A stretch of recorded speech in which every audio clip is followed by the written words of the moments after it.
Yes, people, I just decided to welcome y'all into it. No need to waste time because the event would get started as soon as very soon. I hope you're all doing well, even though I'm not feeling well today, but I couldn't miss this one, and I hope you are all. I do believe you're also eager to participate to be part of this particular show. It is the Blue Morning Show slash the watch along for the UEFA Champions League draw.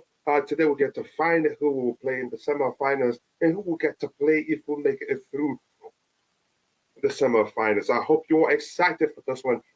And already in the chat, I have my brother Rahayu Nasil Briani Rahayu. You're back to your name, not the 343 dilemma anymore. Big up, bro. I hope you're doing well, and thank you so much for finding the time to join the show. I appreciate that. If you're in the chat, I want to know what team would you like us to play in the quarterfinal stages of the Champions League, and why? I really want to get your thoughts. So we can go with a little bit of exercise here. Hopefully, I don't get into trouble by using this online application from what's it called, UEFA. So I'm trying to compare the teams who could possibly meet. Let's start with Bayern here and see how well they've done in this competition here. Yep, I hope you're enjoying yourself. I hope you're having a good day wherever you are. So if we get to meet Bayern, it's important to know how well they've done in the 2013, uh, again 2023 edition of the Champions League. They played eight, just as all equal, eight apiece. They won eight of the eight. They won all their eight matches. We won five. We drew one. We lost two. One, I think, did we lose one? I think we lost one in the group stage, and then we lost one in the round of 16 stage. We scored 12 goals in total. They scored 21 goals in total. We considered five goals. They considered just two goals. Possession, the average ball possession is 55%, and passing accuracy 87% for us. 88. We don't differ that much from that. Ball recoveries 351 from them. 361. I think we did more of that. Tackles 150 to 29 of us. Clean sheets 7 for them and 3 for us. So yeah, saves 24 of 16 of us. Distances covered. That's not of importance to me. Yellow cards 13. Where we have 20 yellow cards. Red cards they had one. And we didn't have any. Blocked 34 and all that. I think they have a better start in terms of, let's say, the overall, because they won the whole of eight of their matches, and we won how many we won? We won five, drew one, and lost two. So I wouldn't want us to meet Bayern because overall they're in a better form than us. Rahai says, my feeling is we get a Benfica or Inter Milan. There's no talent. Let's see what happens. Some people think the competition is rigged, and we'll end up getting some other one team that will make it a blockbuster a game, so that they get more views and more money for them. But let's see what happens. Yep, off the Blues. Let's go. And what's your name again? Giwa, Michael. Please try to avoid as much as you can. Avoid using more than three emojis, because if you do that, the machine that is policing the chat is going to delete it. So because you're not a moderator, use only three emojis. Nightbot is not a human being; it's a machine, and it would delete your message if you use more than three emojis. So let's compare Chelsea to all the teams who could possibly meet in the quarterfinal stage. Rahayu says my feeling is Benfica or Inter Milan. So let's compare Chelsea's record in the 2023 edition with Benfica. Let's see the form, our form compared to that of Benfica, how well they've done. But before I do that, I'm going to catch more of what we have in the chat here. And please, as you're joining, take a second, drop a like on the stream. The likes do go a long way. And also do subscribe to the channel if you haven't. Thank you so much for finding the time to join. Let's see what we have here. Anyways, how are you feeling today, Coach?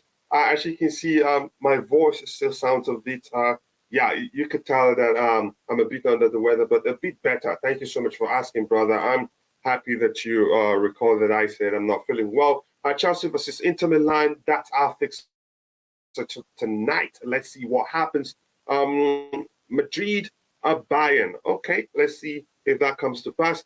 We are winning whoever we're given. That's the truth, because I'm not, whoever we meet, that's the least of my concerns. The truth remains, you have to meet the big boys, beat the big boys to win it. It's as simple as that. So we cannot avoid them. At some point, we get to meet them. Chelsea, Napoli, is that what you think? Okay, let's see. How is it going to be if we have a Real Madrid or Bayern Munich? I'm not concerned. The truth is, again, I'm going to say this: the bigger the team we meet, the more I believe we can do better. It's a Chelsea thing, if you know what I mean.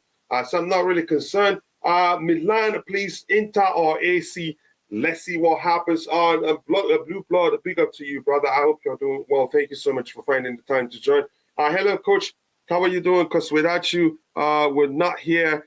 So please be safe, okay? Thank you so much, Manuel Perez. I appreciate that. I'm doing so much better. I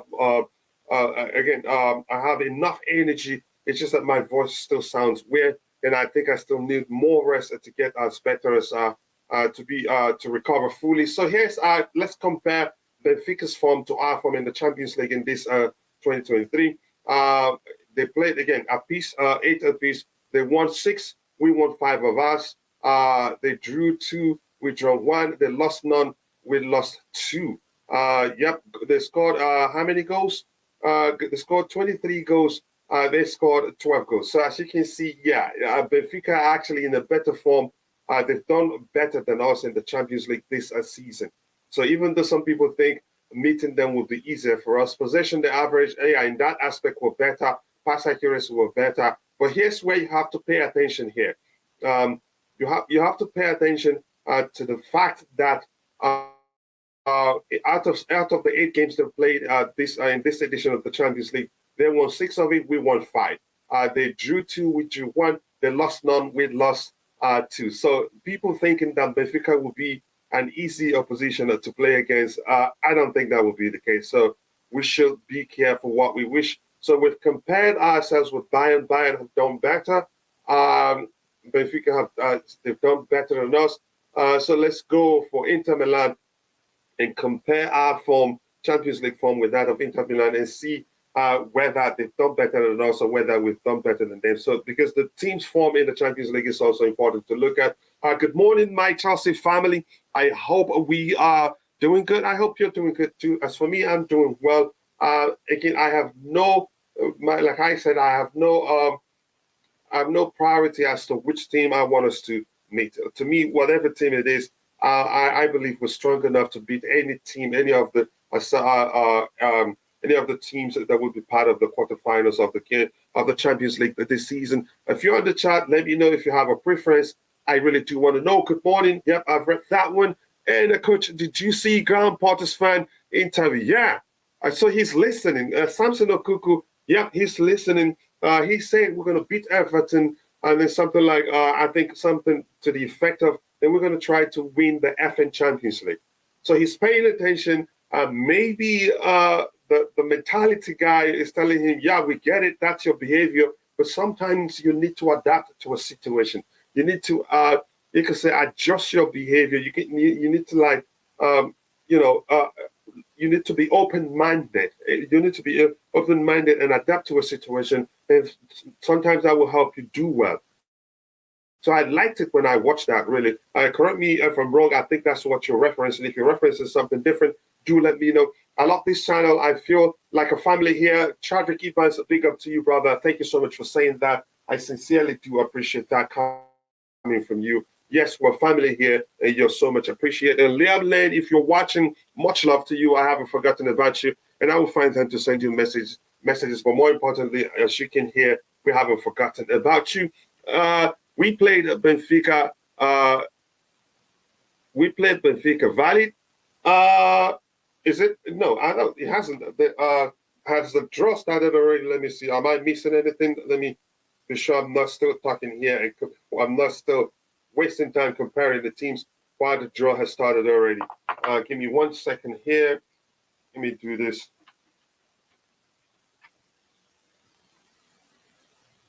Not gonna lie, I'm kind of scared of Benfica. Yep, we've compared the two teams, and as you can see, they actually they're in a better form in the Champions League than us. So yeah, so I've heard people say that yeah, we want Benfica, we want Benfica. You see, they didn't lose a single game, we lost two. So that shows you they're in a better form than us in the Champions League. I'm kind of wish we played Bayern. Okay, let's see what happens. Wait, GP is under the yoke of the mentality coach. Possibly, that may well be the case. So they're still talking here. Nothing has changed. Let's see what happens. I'm going to keep paying attention to it and see when they pick. Okay, they haven't picked any team yet. Let's see what we have. Please, what time is the draw? I think the event has already started, but some talk and probably the show goes and all that for the previous stages before they start making the picks there.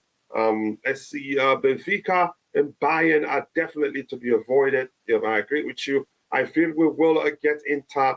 There's no talent. Let's see what happens. That's the interview I was talking about. All we desire is win and positive. Yeah, and positive vibes only. Yeah, and there's no, again, I get it. Like I said, he has to adjust his behavior to again our mentality or the way he speaks. Sometimes it does those things that do go a long way.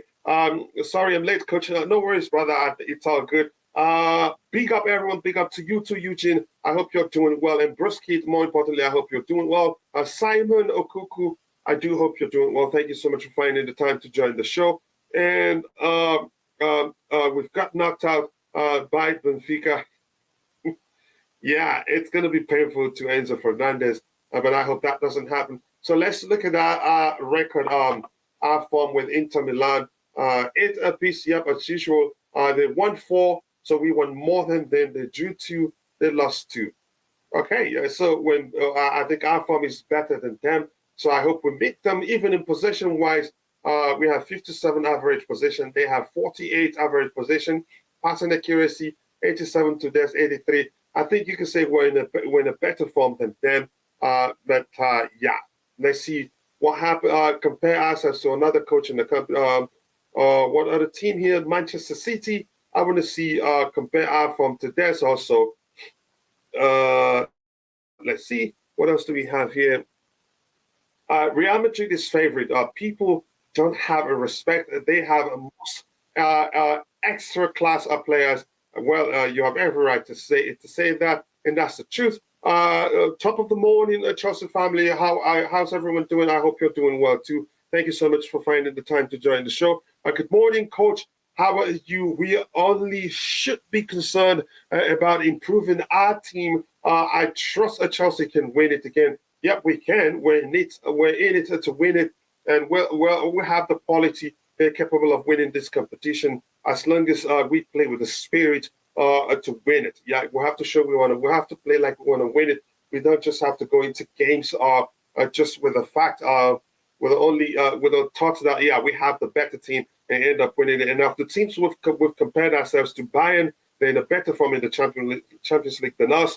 Benfica also in a better form, but we're in a better form than Inter Milan. So let's look at the next team, Real Madrid. Let's check out Manchester City, so to speak. They played 8, they won 5. Okay, they drew 3, they lost 0. So because they lost now, you can say, yeah, they are in a better form, but we lost 2. They lost none, but we lost 2. Goals 22. All the teams who compared ourselves to have more goals than us. I think goals considered 3, we consider 5. Possession, of course, they're going to have a higher position than us. Passing accuracy, 92%, of course, to our 87%. But that's by the way, I'm going to get Roger's thought. Roger, your thought. Do you have any preference? And by the way, good morning to you, first of all. Do you have any preference as to what team you'd like us to meet? You don't care, or do you think we're capable of beating any of the teams that we meet? Your thoughts. Hey, good morning to you. Hope you're really feeling better, Coach. Yeah, I feel so much better. Thank you so much for asking. I hope we play Yeovil Town, but that's not going to happen. So, listen, when you get when you get to this stage of the competition, on any given day they can beat you and beat you badly. But yet again, so can we. You know, it's a cup competition. It's a knockout. Yeah, it's played over 2 legs, but there's a couple of teams. Obviously, I don't want to play. I don't want to play City, Bayern, and Napoli. You know, Napoli look formidable, but I'm telling you, Benfica's not easy either. I'd like to play an Italian. I'd like to play either of the Milan teams, to be honest with you. I think we stand a greater chance. Yeah, we're in a better form than Inter Milan. Benfica, they're in a better form than us. I'm talking about Champions League form. And Man City, we've looked at that of Manchester City, they're in a better form than us. So maybe let me look at what are that. You mentioned other Milan team, right? Yeah, Inter AC Milan. AC, yeah. So let me check how we compare to AC Milan with our performance in the current edition of the Champions League. So let me switch this to AC Milan. Where are they? I'll come back to that while that still loads. Let's see whether we're in a better form or they are in a better form. Eder Milito is best CV in the world right now. He has the fewest mistakes in the last 2 years, and he is the most constant, magnificent. Yep, that's not easy to have. Sorry? Yeah, Militao. Yeah. Yeah, Eder Militao, the Madrid player. Correct me if I'm wrong. He's the Madrid defender. Yeah. Hi, coach. It's been a while. I'm just recovering from an accident. I was involved. It feels good to be back. Please, I would love to play Bayern. I'm sorry to hear that you were involved in an accident, but the good thing is that you're alive. You survived it. More importantly, nice to see you again. Thank God you survived it, and I appreciate you finding time to join. I hope you're recovering even better. You're getting even better and better as the days go by. Thank you so much for finding the time to join the show. So let's look at compare our performance with that of AC Milan. 8 matches apiece. They won 4, so we won more games than them. They drew 2. We drew 1. We lost 2. They lost 2. Goals nearly the same. We have 13 goals in total. 12 goals in total. They have 13. 1 more goals than us. But you could say because we won 5. And they won 4, you could say we're in a better form than them. Possession overall, we average 57%. They average 51%. So, Roger, do you think we can beat them given what we're looking at? I think we won more and they won less. Yeah, I believe we can. Can I ask a question? Because Lukaku is technically our player and he's out on loan, he can still play against us, can't he? Yeah. Champions League, they don't have that Premier League rule where you don't get to play against your parent team. Remember, UEFA don't have that, except if that rule has changed. I remember Courtois playing against us when he was on loan at Atletico Madrid. Yeah. So except if they've changed that rule, and I'm sure they haven't. If they have, I think we should by now be hearing about it. Sure. Yeah. So I think they are into awards at this moment. They haven't gone into. Oh, they actually. It's looking like they're ready to start picking as soon as possible. Yeah. Well, what you're following it too, right? In case I miss anything, you can always talk about it. Yeah. May I ask you a question, Coach, if you don't mind? I'd like to turn the tables on you. Oh, who would you like? Sorry. This guy from Turkey on the screen. Just quickly, Roger. What's his name again? He looks familiar. Yeah. I don't remember his name, but go ahead. Yeah, he looks really familiar. Who do you want to play and who do you not wish to play? Honestly, again, here's the thing. Technically, if we play the weaker teams, then we get to the final. Maybe get to play the stronger team in the final, if that makes sense. Yeah. So where we have a greater chance. I think one of the Italian sides would do. One of the Italian side, not really. We have 3 Italian sides there. Yeah. Sorry, we have 3 Italian sides there. We have Napoli, we have AC Milan, right? Yeah, Inter, AC, and Napoli. We don't want to play Napoli. In Napoli, I wouldn't want to play Napoli. Oh. So either of the 2 Milans, right? Napoli, they're so well drilled. Their attack from defense to attack, they're well organized, and they're not going to be easy to stop. Who would you like? Who would you like to avoid the most? Real, City, or Bayern? No, the most you can say is Man City, really. Really? No. No. The most will be Real Madrid right now. The most will be Real Madrid because by default, Pep doesn't compromise the way he likes to play. He likes to keep the ball. So he likes to keep the ball. You can say there's a term you've used here before. They have to. Let me just say they like to keep the ball, and they play a very high line that is very predictable. But with Carlo Ancelotti as a manager of Real Madrid, he can always tweak things to just to win the game. He doesn't care. Yeah, Coach, it's no coincidence they have 14 of those trophies. 14, twice as much as anyone else. I mean, that sounds. I remember when they reached 10, that was obscene to me. But now they've got 14. This new generation has a good blend of veterans and youth, and their transition seems to be seamless. It's that they're scary, Coach. I mean, they are indeed. I wouldn't be surprised.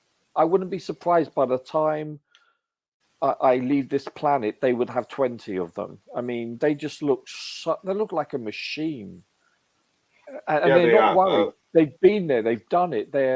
Nothing phases them. If you look at last year's competition, history is on their side.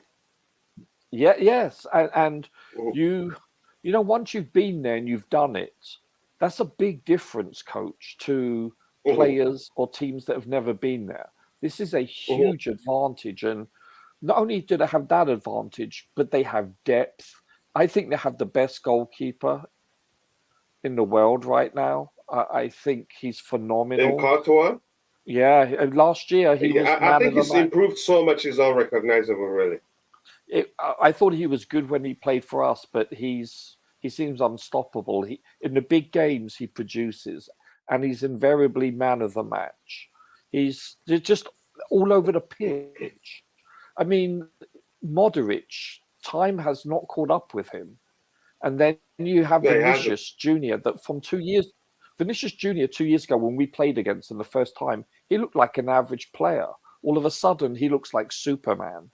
And then you have their number 9, Kareem the Dream, as Julian Laurent calls him. Benzema. He's just so clinical. They scare me, Coach. They scare me in all phases of the game. Even beyond their history, like I said before, look, Carlo Ancelotti, he's unpredictable. He's a master, tactical and mastermind. Great coach too. Yeah, and they have a great coach. Truly, that term "great" is used so often, but in this context, it's really, it's truly meant. It's the perfect definition. He's a great coach. He's a world-class coach. So I don't see any. They started making the picks, but go ahead. I'll be paying attention to it. Yeah, they picked Real Madrid. Let's see who they face soon. Yeah, but go ahead. You can keep talking. Yeah, and that is Patrick. That is Patrick. What's his name? The Dutch former Dutch international, Kluivert. Yeah. But the other guy, why am I not remembering his name? I can't remember him either. His face looks familiar, but I'm sure that is not Shuka. I think I'm like 30 seconds behind you, Coach. Is that Attentop? Is that Attentop? No, not Attentop. Attentop is a German. So, oh my goodness. No. There you go.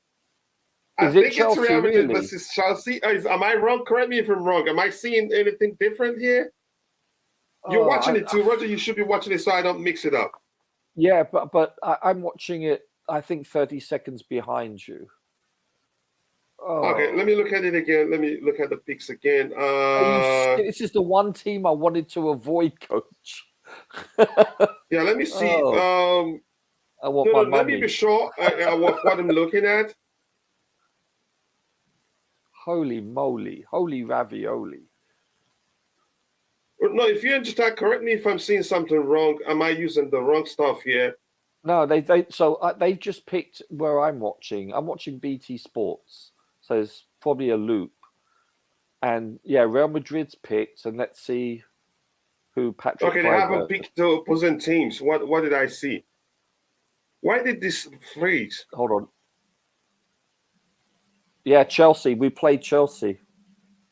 I mean, we play Real Madrid, coach.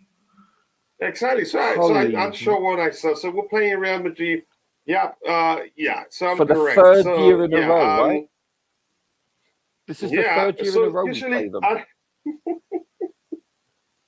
And by the way, we're the away team first, so we play at home. Yeah, so that's good. That's the only wow, advantage interesting. I see. And then interesting. Inter. FC Bayern. Let's see who Bayern plays.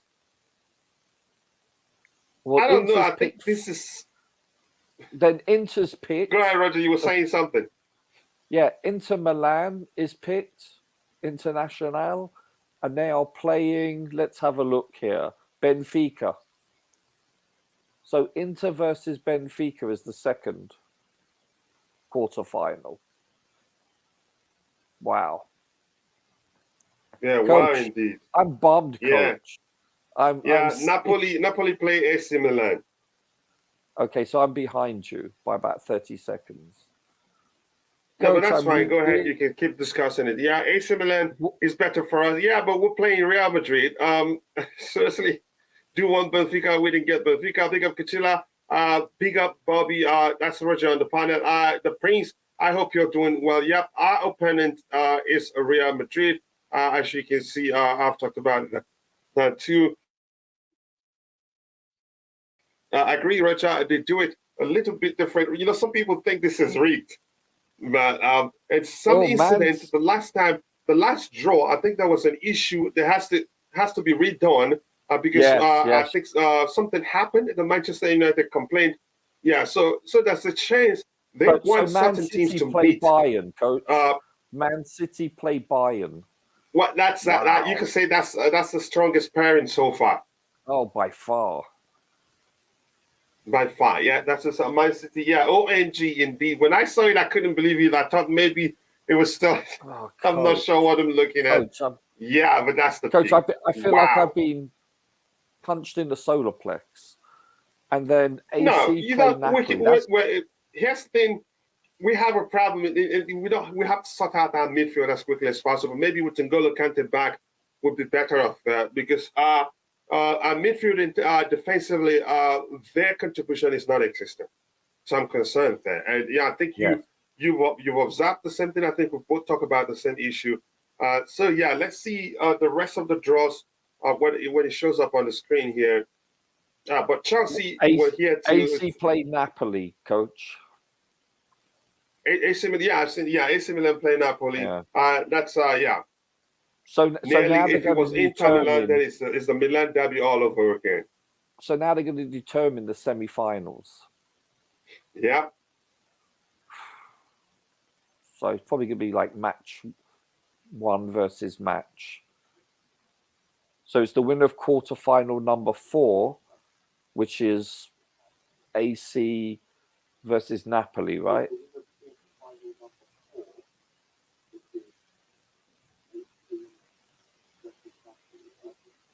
Sorry, your voice is coming. Let me just find a way to me. Go ahead, Roger. Seriously, bummed, coach. So the one team I wanted to avoid, we get. Yeah. And they play the winner of quarterfinal number 2. The Manchester City. So the winner of Milan Napoli play Inter Benfica, which means the winner of Chelsea Real Madrid play. We must play the winner of Bayern. Bayern Man City. Oh wow, we've got the hardest bloody draw possible. We've got the hardest draw. We did not. This draw was not kind to us at all. Yeah, can you look at it again to be sure that's the case? Yeah, no, that's the case. Winner of semi-final 2. Mm-hmm. Play 3, which is, I believe. Yeah, Real Madrid, Chelsea play Man City, Bayern. The 3 strongest teams we have to face, 2 of them, if assuming we beat Real, which is a how shall I put it, is a small chance. Let's be realistic, because we're not clinical. Unless we fix our clinical issue in front of goal, then Wow.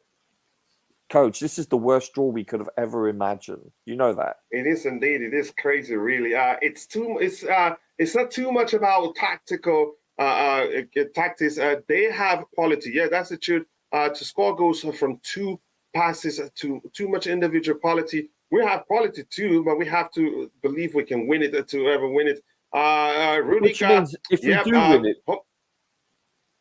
sorry. Which means if we do win this competition this year, this means that we would have definitely been the better team. I think. Oh yeah. I mean, this is a big if. I mean, capital I, capital F. Mm-hmm. It is indeed. The teams I want to avoid: Real Madrid and Bayern. Yep. If Chelsea beat Real Madrid, they will play City or Bayern. But yeah. How possible, if you're in the chat, let me know how possible that you think we can actually overcome Real Madrid. I think we can. We overcame them with, you could say, literally a much lesser quality under Thomas Tuchel. You could argue that, but we're more of a team then because we played together for a while. But now we have too many changes in our team. The question is, can we avoid, can we overcome them? I think yes, but we have to be at the top of our game. The manager, tactical-wise, has to be top-notch. This is not that game where we play have 45 minutes. Well, in the next 45 minutes we'll play crappy. We'll lose it most definitely. We have to be very well again concentrated. We have to be hardware. What is a better way to phrase it? We have to play the whole 19 minutes, like our life depends on it. Because the whole 180, coach. Yeah, exactly. 180. That is if it doesn't end within in full time. Against Thomas Tuchel, we were at our best, but the issue we had then was on his end. He wasn't pragmatic enough when we were leading 3-0. Just shut the game off. Yeah, just shut it off. That's one thing I still blame him for. And yeah, so now. Again, I'm not sure how Graham Potter is going to do this, but never say never.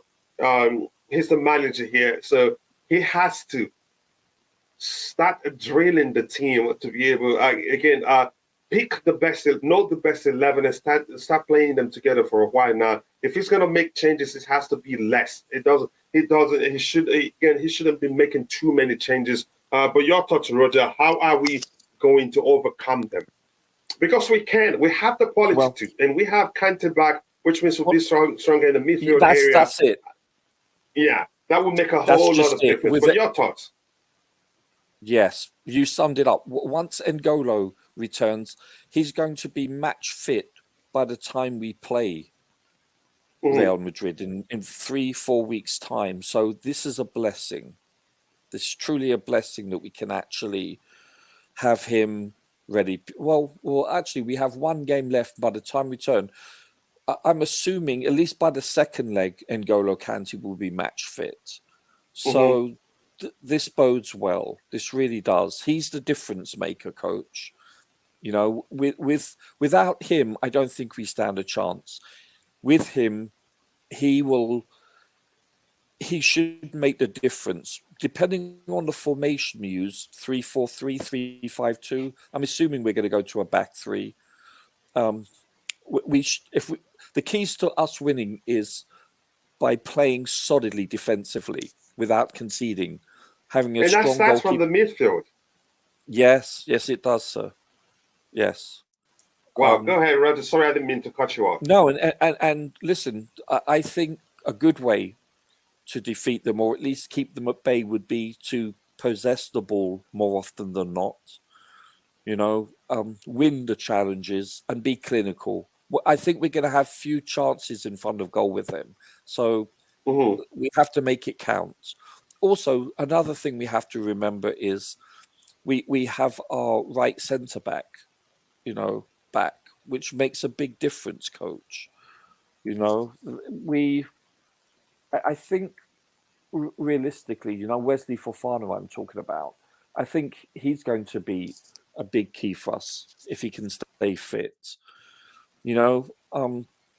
We've done very well without Silva, but he should be back hopefully by then also. Well, I probably think. if we come to the yeah, go ahead. I'm listening. No, I like Wesley. If he gets to be, if he improves each and every week, defensively and offensively, he's a threat in the air at corners. It looks like, which is great. Uh-huh. And then you have either Koulibaly or Silva in the middle, and on the left side, well, let's see, who plays on the left. I'm not sure, but I'm not sure about Cucurella. But listen, we're going to need full fitness from Reece and Chilwell. Also, don't forget these wing backs. They can make a difference against Real Madrid. It's all about execution, And you're right that the coach has to have his tactics spot on. He has to. But if you look at our expected goal defense and offense, we are actually better than our expected goals in conceding, but we are far worse in our expected goals scoring. And what does that tell you? Execution. That has nothing to do with a manager or a coach. You know what I'm saying? That has to do with the players executing. This is where we need to improve, because we have some playmakers now. With Enzo, he's building relationship and a rapport with Kai and with Zhao. I'm not sure who's going to play where, whether it will be Sterling or will it be Mudryk. I don't know. That's up to the coach to decide.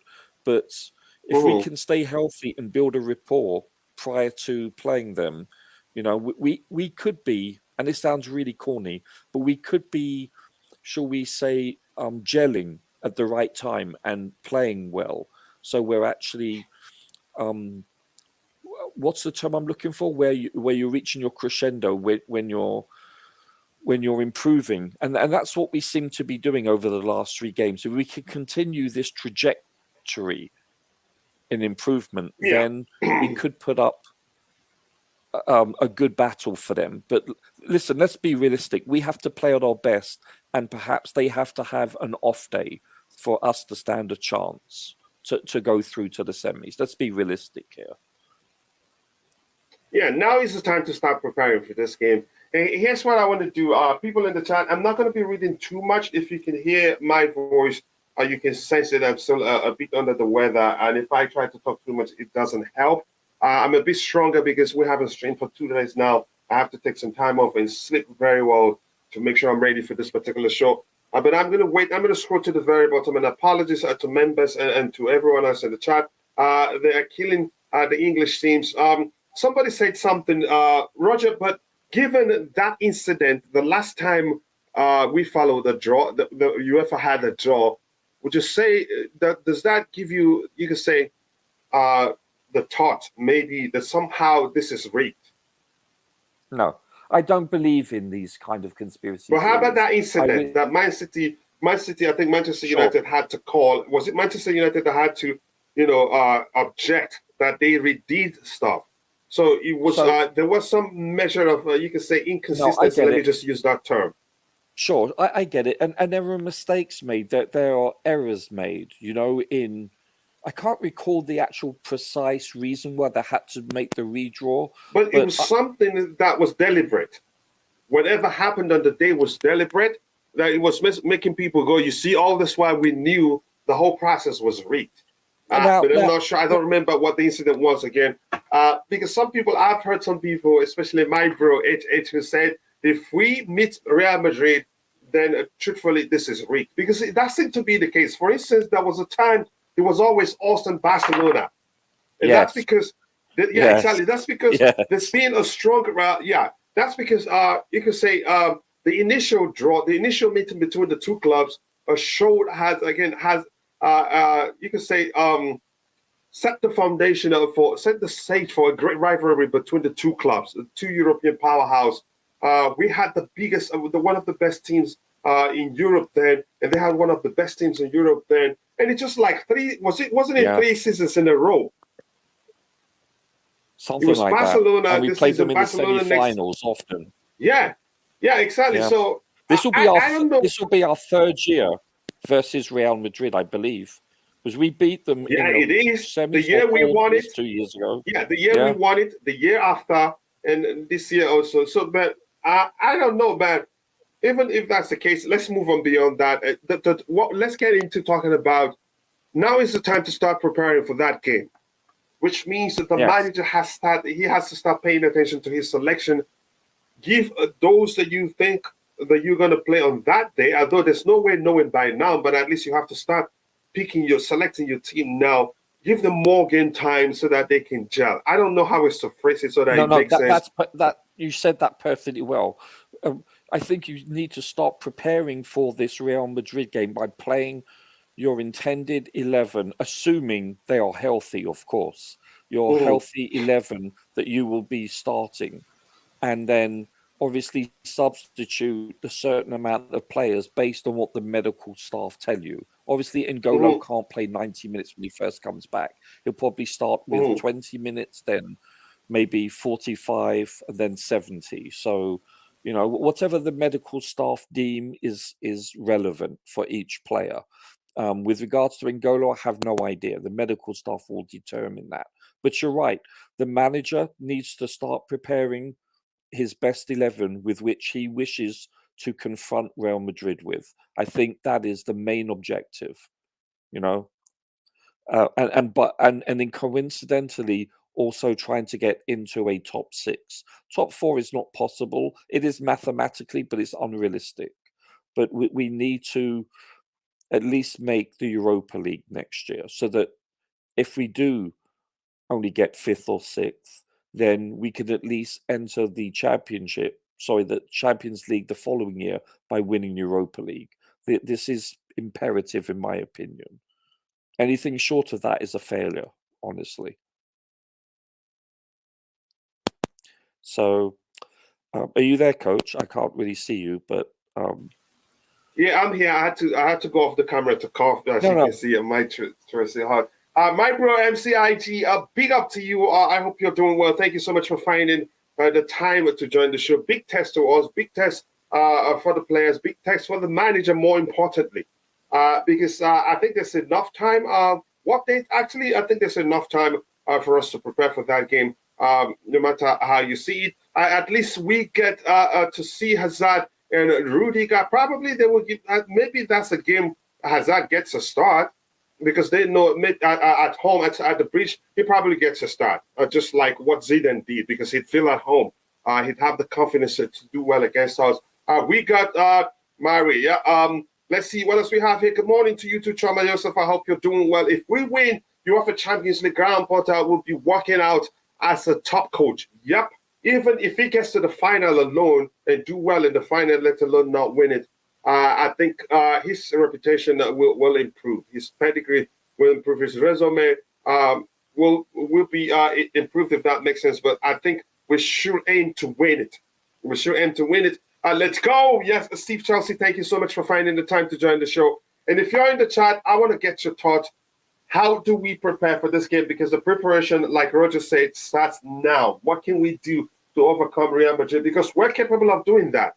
Roger, correct me if I'm wrong. When we beat them was that 2020, and then the subsequent the following season, when we should have beaten them in the 2 legs, but some.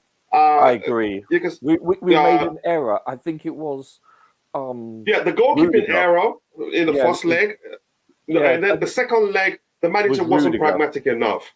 Yeah, we should have shut down shop. The first we should have shut down the shop. Yeah. Yeah, we lost it in the first leg, to be honest with you, that error. I mean, that really hurt us. And to be honest with you, I thought we should have gone through. This is the had it been more pragmatic. Yes. Like I would say, I love Thomas Tuchel. Same here. Jose Mourinho wouldn't have lost that game. No, you're correct about that. And it's over. The moment we scored the 3rd goal, it's over. Yes, he would have shut down shop, period. If he could have, he would have put 2 goalkeepers in there.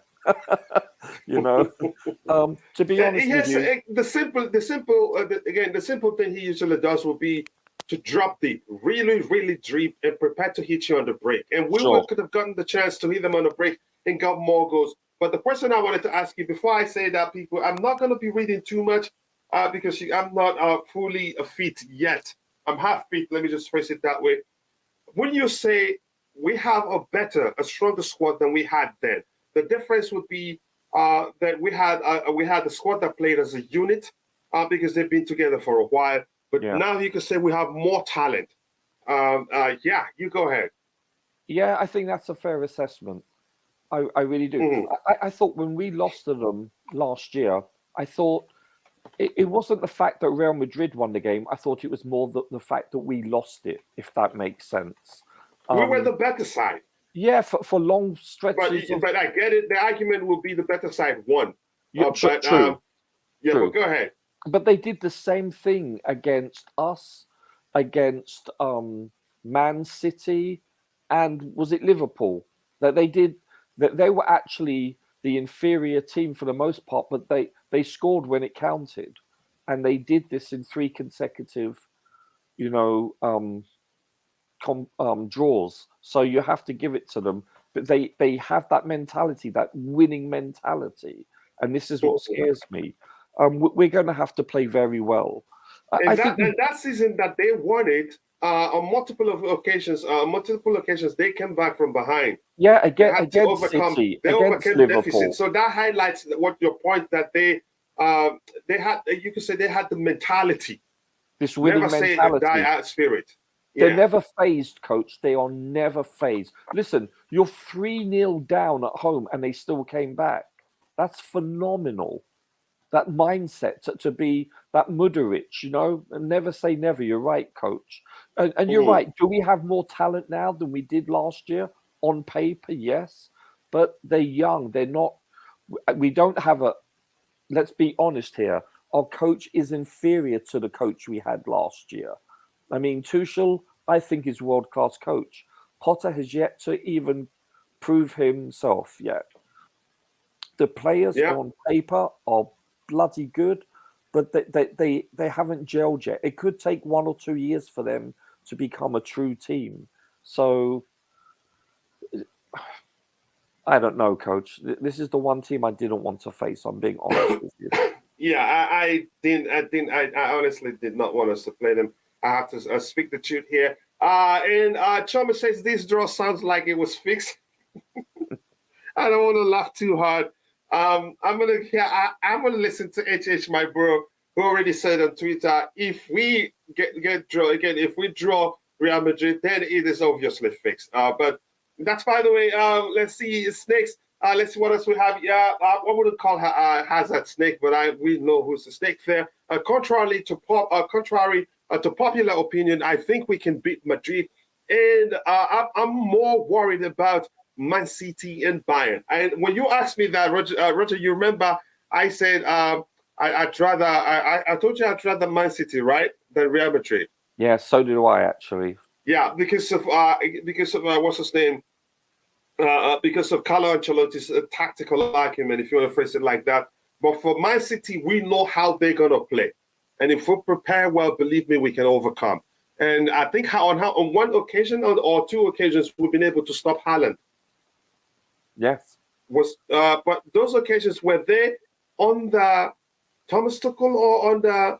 I think both were on the. One of them were on the Thomas Tuchel, on the Graham Potter, right? Yes. Well, I think and Koulibaly and Silva, I think they played together on the day and were able to stop him. But you go ahead. I believe when we played them in the League Cup or FA Cup, I don't think Holland played. But listen, we lost to them, or did we draw? No, we lost to them 1-0, if I'm not mistaken, at home. In one of the cup games we played against them, and the second, I think. And then we lost 4-0 to them. Yeah. Also, yeah. Yeah. Yeah, it's not. I don't know, coach. I don't know either. So let's look at quickly. I'm going to look at. I can't read too much today. Like I said, why are you scary, Roger? You say you want to avoid Bayern, Benfica and City. I don't think Roger is scared, but he's speaking his mind here. But Eugene, by the way, right now I'm scared of tactical approach of our Porter, and this will make a difference. I think here's the thing. I've seen the mentality from Porter that I want to see.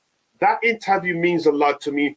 That interview means that he's accepted. Yeah, I get it. He said a few weeks ago that he's not going to fake it all. He doesn't have to fake it. But sometimes people hire what's it called?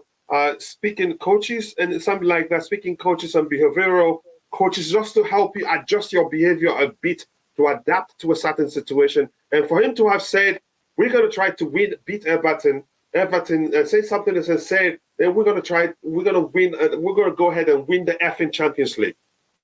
That's all like him. But I take it. That behavior is what we want to see. That will go a long way. He's pretty authentic. Team. You know, I'm going to say something about Potter. The victory against, was it Leicester we just played? It's the first time that, you could tell the pressure was on him because the way in which he celebrated is the first time he's shown this emotion and this relief. And the first time he was pretty animated on the touchline. Yes, but I would say more so with how he reacted once they had won it. You could, at least in my opinion, how I read it, he looked like a different person. Genuinely, though, it was genuine, but he looked... No, people do change. Yeah, or let's say he snapped. Yeah, he looked genuinely relieved. The jubilation with which he's shown, I haven't seen that before from him. So I think he has been under pressure. And I think that is reinforced by the fact that he has chosen to start to play the far more veteran players. And that's generally a sign of a manager under pressure. That's what they invariably do. And this is what you can say the pressure pushed him to the edge because that happens to humans. Yes. I think he realized that his job is on the line. And I think he reverted to that formation and also the player choice for the last 3 games. So I think he went back to basics. Would it be right to say that his behavior inadvertently changed? I'm not sure whether it's inadvertently. Maybe it is. Maybe it's just the pressure, the human reaction, the natural reaction of relief under pressure, I think. Does that make sense? So he's reacting because for every reaction, there's an action. So maybe he's reacting to the situation naturally, and that's what we see. You can't be quoting Isaac Newton right now. For every action, there's an opposite and equal reaction. This isn't physics, coach. Nice try. Let me try and catch up with the chat. I want us to take some time and compare their Real Madrid's Champions League form and our form, and we have that on the screen. And thanks to the UEFA online tool there, we can do that. If we win these quarterfinals and get Bayern, we will win it. I hope so. Because that's the truth. Whoever we meet in the semi-final, whether Man City or Bayern, if we beat them, then you will have a weaker team in the final. Oh, for sure. We've actually done the job. Does that make sense, Roger? Coach, listen, the 3, this is no disrespect to any other team, the remaining 7 other teams, but I rate the hardest teams to play in this tournament would be Real Madrid, Manchester City, and Bayern Munich. And guess what? I don't count out Napoli. Napoli are so well drilled defensively and offensively. No, don't get me wrong. You could have any of the 8 teams win this competition. Let's be real here. But on paper is what I'm talking about. And I know the game is never played on paper. I concede that. I'm just going by logic. Okay? The 3 teams that I wanted to avoid in our half of the section, by far, and we are playing all 3. We are potentially playing all 3 of them. We're playing at least 2 of the 3, assuming we win the first one.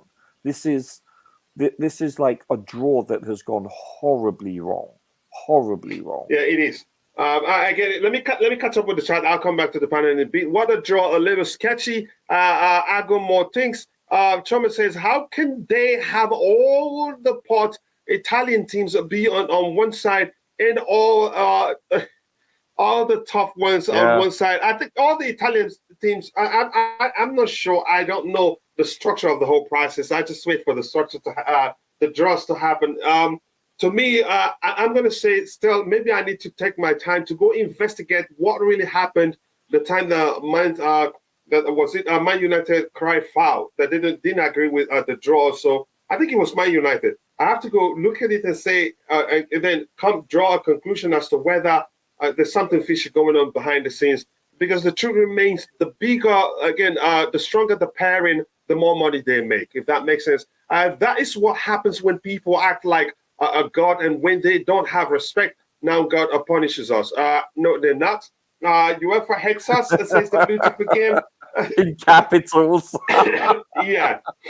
I wish Nightbot could ban you. And people, apologies again. I will not be reading too much because, I'm not fully fit here. But yes, if you're watching, thank you so much for finding the time to join the show. I take a second, drop a like on the stream, and also do subscribe to the channel if you haven't. Give a thought to these guys of City versus Munich. Bayern Munich, former Pep Guardiola's team. It's not going to be an easy clash. We'll get to that in a bit. They played last year, also, Coach. Don't forget. They did. So that's why it just looked as if the whole thing is prearranged. I'm not sure how that is done. It's one. So you've got 1 out of 7 chance, which is 14% chance of playing anybody. So yeah, it seems, shall we say, coincidental that both these teams are playing each other again, but it can happen multiple times. You know, it's the luck of the draw, as they say. And given this question, we're playing away first. It's just something I had this on the screen because we were going to do comparisons of the teams form in the Champions League. That was why, Chelsea should be on this side and Madrid on this side. Just give me 1 second. The only advantage we have is that we are actually playing at home last. That is an advantage, Coach. Is that really an advantage? Can you elaborate? Yes, it is, because first of all, it goes to extra time and penalties, and you're playing in front of your home crowd, assuming you get to extra time. So you have the majority of time theoretically at home. More importantly, you know how much to either overcome statistically or how much to protect statistically. I believe the majority, the percentages of teams that play at home last have the greater amount of victories. So traditionally, it is an advantage. Like until the quarterfinal, like for instance, the previous draw, the round of 16, the higher seeded teams play at home last. That is the advantage. Shall we say, the reciprocal reward for being the highest ranked team. That's why, because there is an advantage numerically speaking. So we do have that going in our favor. Other than that, I have no idea. I'm not sure. What about the second pot? Oh yeah, and also in the semi-final, I think we play at home last, if I'm not mistaken. Yeah. So let me try. Just give me 1 minute, Roger. Let me try and catch up with the chat before it's too much. Sure. So that I asked them a question how we compare the two teams. It will be harder for us to win if Zakaria don't play. Really. How about N'Golo Kante being available? Overhyped EPL. It would be easier to get up for now. Than to be real. I think Chelsea is. That's funny. Yeah. Checkmate. Yeah, I think Chelsea is getting better. Playing against Real Madrid will only prove that. Let's see. It's an opportunity to show one of the big boys, really. A very sketchy UEFA Champions League draw. This was fixed. Choma is still repeating again. Thoughts. I'm gonna get a few comments in the chat. Get to the very bottom and then ask questions to everybody. They wanted to see Italian clubs in the final, so you protect them by putting them on the first side. Really, N'Golo Kante is not the flash. It's all the 10 players I'm worried about, and Porta is not the one to be on your side in the trenches. Let's see what happens now. Now you can cry, Roger. What? Can you stop the way you phrase it? I don't know if you're using a language interpreter or so. It comes across as if you're insulting the person if you don't know. So I'm not sure how you're doing that. Madrid, why God? Why keep asking the God you serve? It can happen that Napoli will play both Milan and reach a finals. What is this? Yeah, I don't understand. That's why I'm still thinking. But I'm not just going to jump to the conclusion that it's fixed. I need to do some investigation. 3 seasons in a row doesn't sound random. You see the same thing we talked about, Roger. No, I get It it. doesn't sound random. The same thing when at the time it was Barcelona. and Barcelona 3 seasons in a row, even more. Roger, you really, really are a lawyer. Tell the truth. We stand as much a chance as an ice cube in hell. Yeah. You make a good argument, though, but it is just a load of wow, Tosh. Okay. Okay. Big up, though. I'm going to scroll to the very bottom. I can't get everything because I'm not feeling well as of right now. Still recovering. Apologies for that. The CP Hazard wouldn't be playing. Carlo Ancelotti may well do the same thing that Zinedine Zidane did. Play him against us, especially at Stamford Bridge. He has the confidence. He's the. He will be firing on all cylinders if they start him. No chance, but let's see what happens. Hazard start against us at home, but not away. What time is a draw? What? It's already started. Already completed. The draw is done already. Yeah, and we're playing Real Madrid, Tom. I wish we face Bayern. Okay, let's see. You're dreaming if you think Hazard will play. I've told you when I think he's going to play. It's think. Thinking isn't definite. That's my opinion. That's what I think will happen. You're really not nice, Rahaya. Do you really have to laugh at him? Just tell him who started. Arguably, Real, a repeat of last 2 seasons in a row. I'm gonna leave this right here. Haaland has scored 5, and the only reason why he didn't score 10 is because Pep took him off against Vardiol too. Yeah, so much for paying 100 million for Vardiol. He failed an audition in front of the director of his next movie. Project, possible next movie project. CFC in quarters if they go through City in semis. With City beating Bayern isn't going to be easy, but let's see what happens. That one, there's no telling what will happen. I think Bayern will beat City. Okay, let's see. I'm going to scroll down, get a few people that I haven't read what they have there because I'm really not doing well. Kashila, how are you feeling today? I feel so much better, and thank you for asking. I hope to feel even better. Mudrik, creating problem for Rudiger again. Yeah, maybe that's what we need to do on the day. Maybe that's really what we need to see. Coach, we can beat Real Madrid, but the semi-final is going to be harder. I feel the same too. Yeah. Will Felix express his Madrid derby on Real? I think he should. Yeah, it's natural just as much as I think they will start Hazard at Stamford Bridge. They will. I think Felix will be. We will believe that Felix will show Madrid that derby spirit. So that makes sense there. Let me see. I'm going to try to get a few comments, people that I haven't read their comments, because really I'm not feeling well. I don't know how many times I'm going to repeat that. If Hazard starts against us, it means that they are talking. Is that the meek? How do I pronounce that? I'm not sure what that means. I thought you were a Graham Potter's lawyer, Roger, but he's always factual. Roger, you're in trouble. Every time you come out and say, what's his name is a better manager, Thomas Tuchel is a better manager, questions, sorry guys, questions start popping up in the chat with regards to you saying that.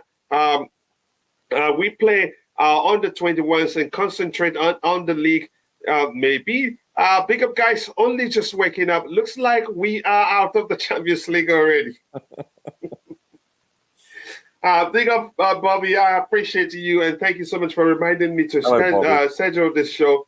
I appreciate that. Okay, now I'm going to scroll to the very bottom, and please, apologies if I skip your comment. I'm not feeling well. I'm not fully fit. I'm not doing really, really well. It says...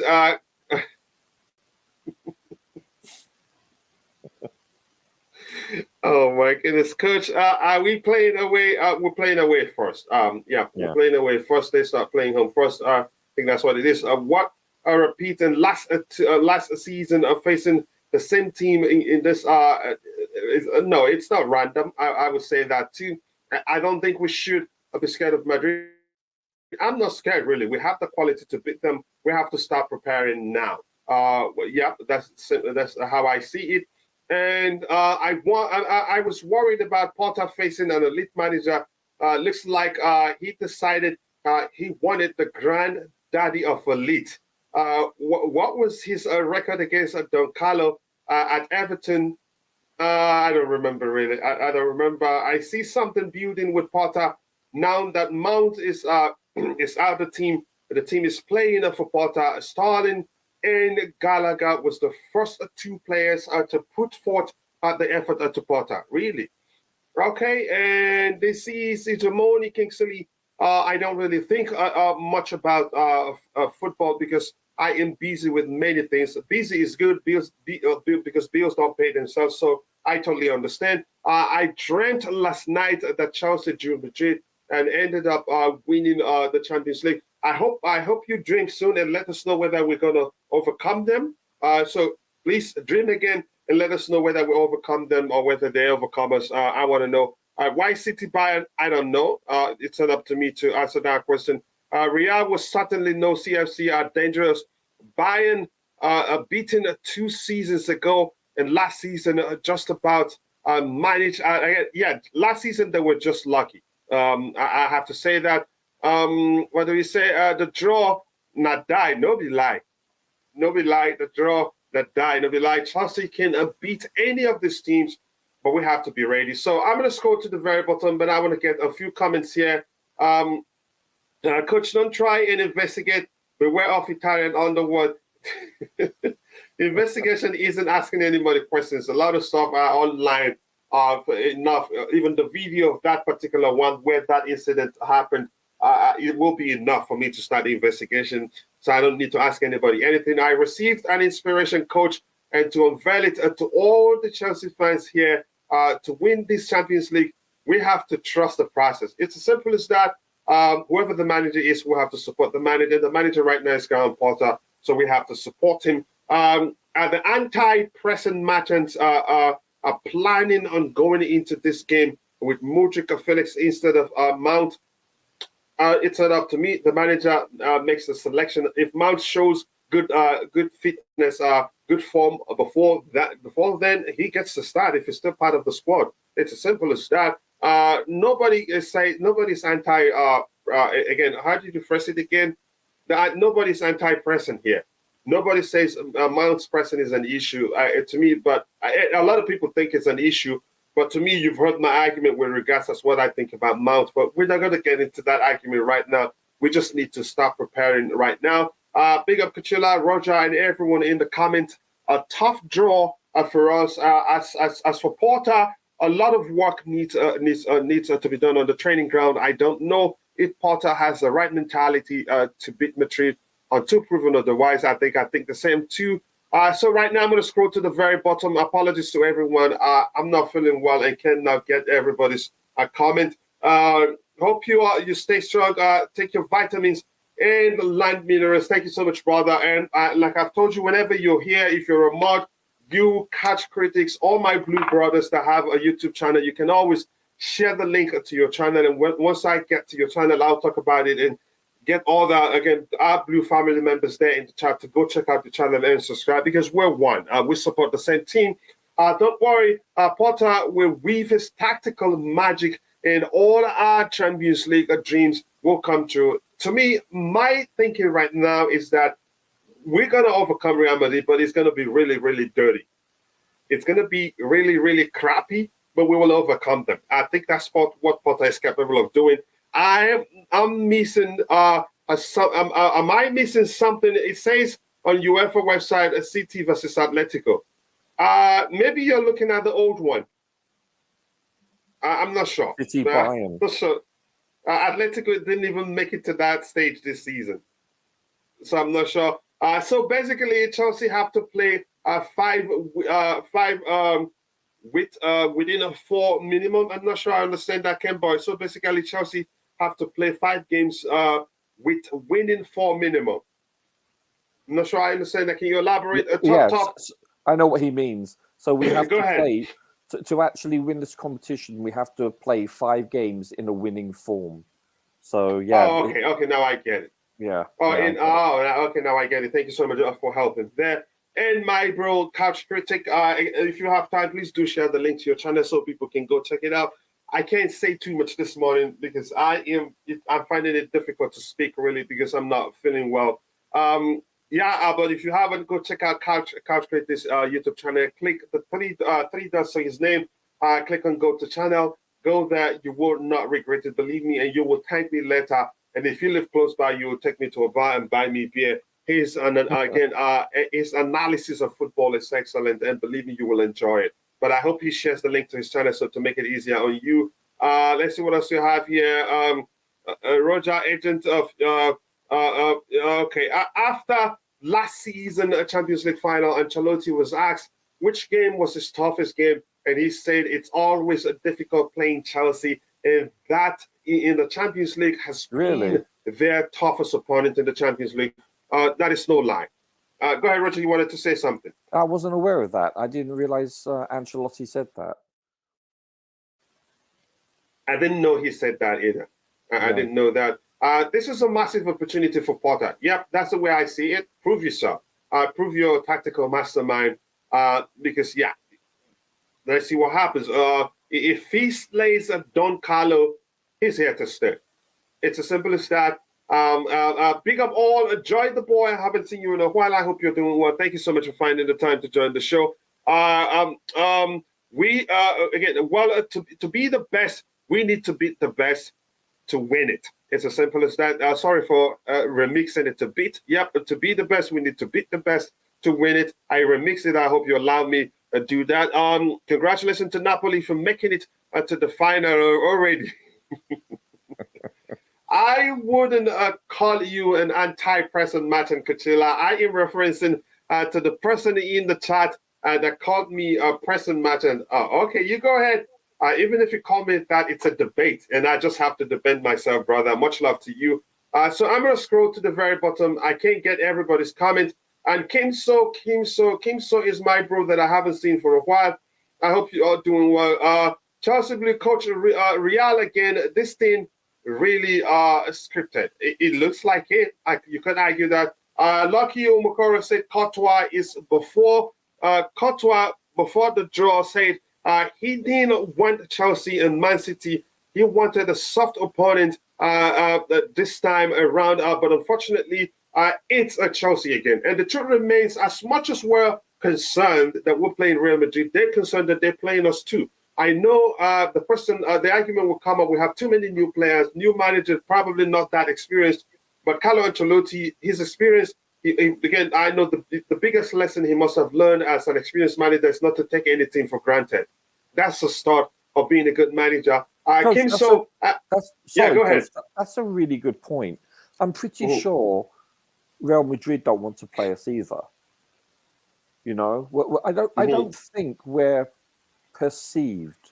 I know it's perception, but I don't think we're perceived as an easy win. I know we haven't been playing well, and I know this manager has not proved himself yet, but he realizes that this team on paper has a lot of potential.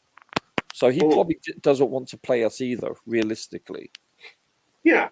And you can say the concern of Chelsea fans stems from the fact that we've been poor.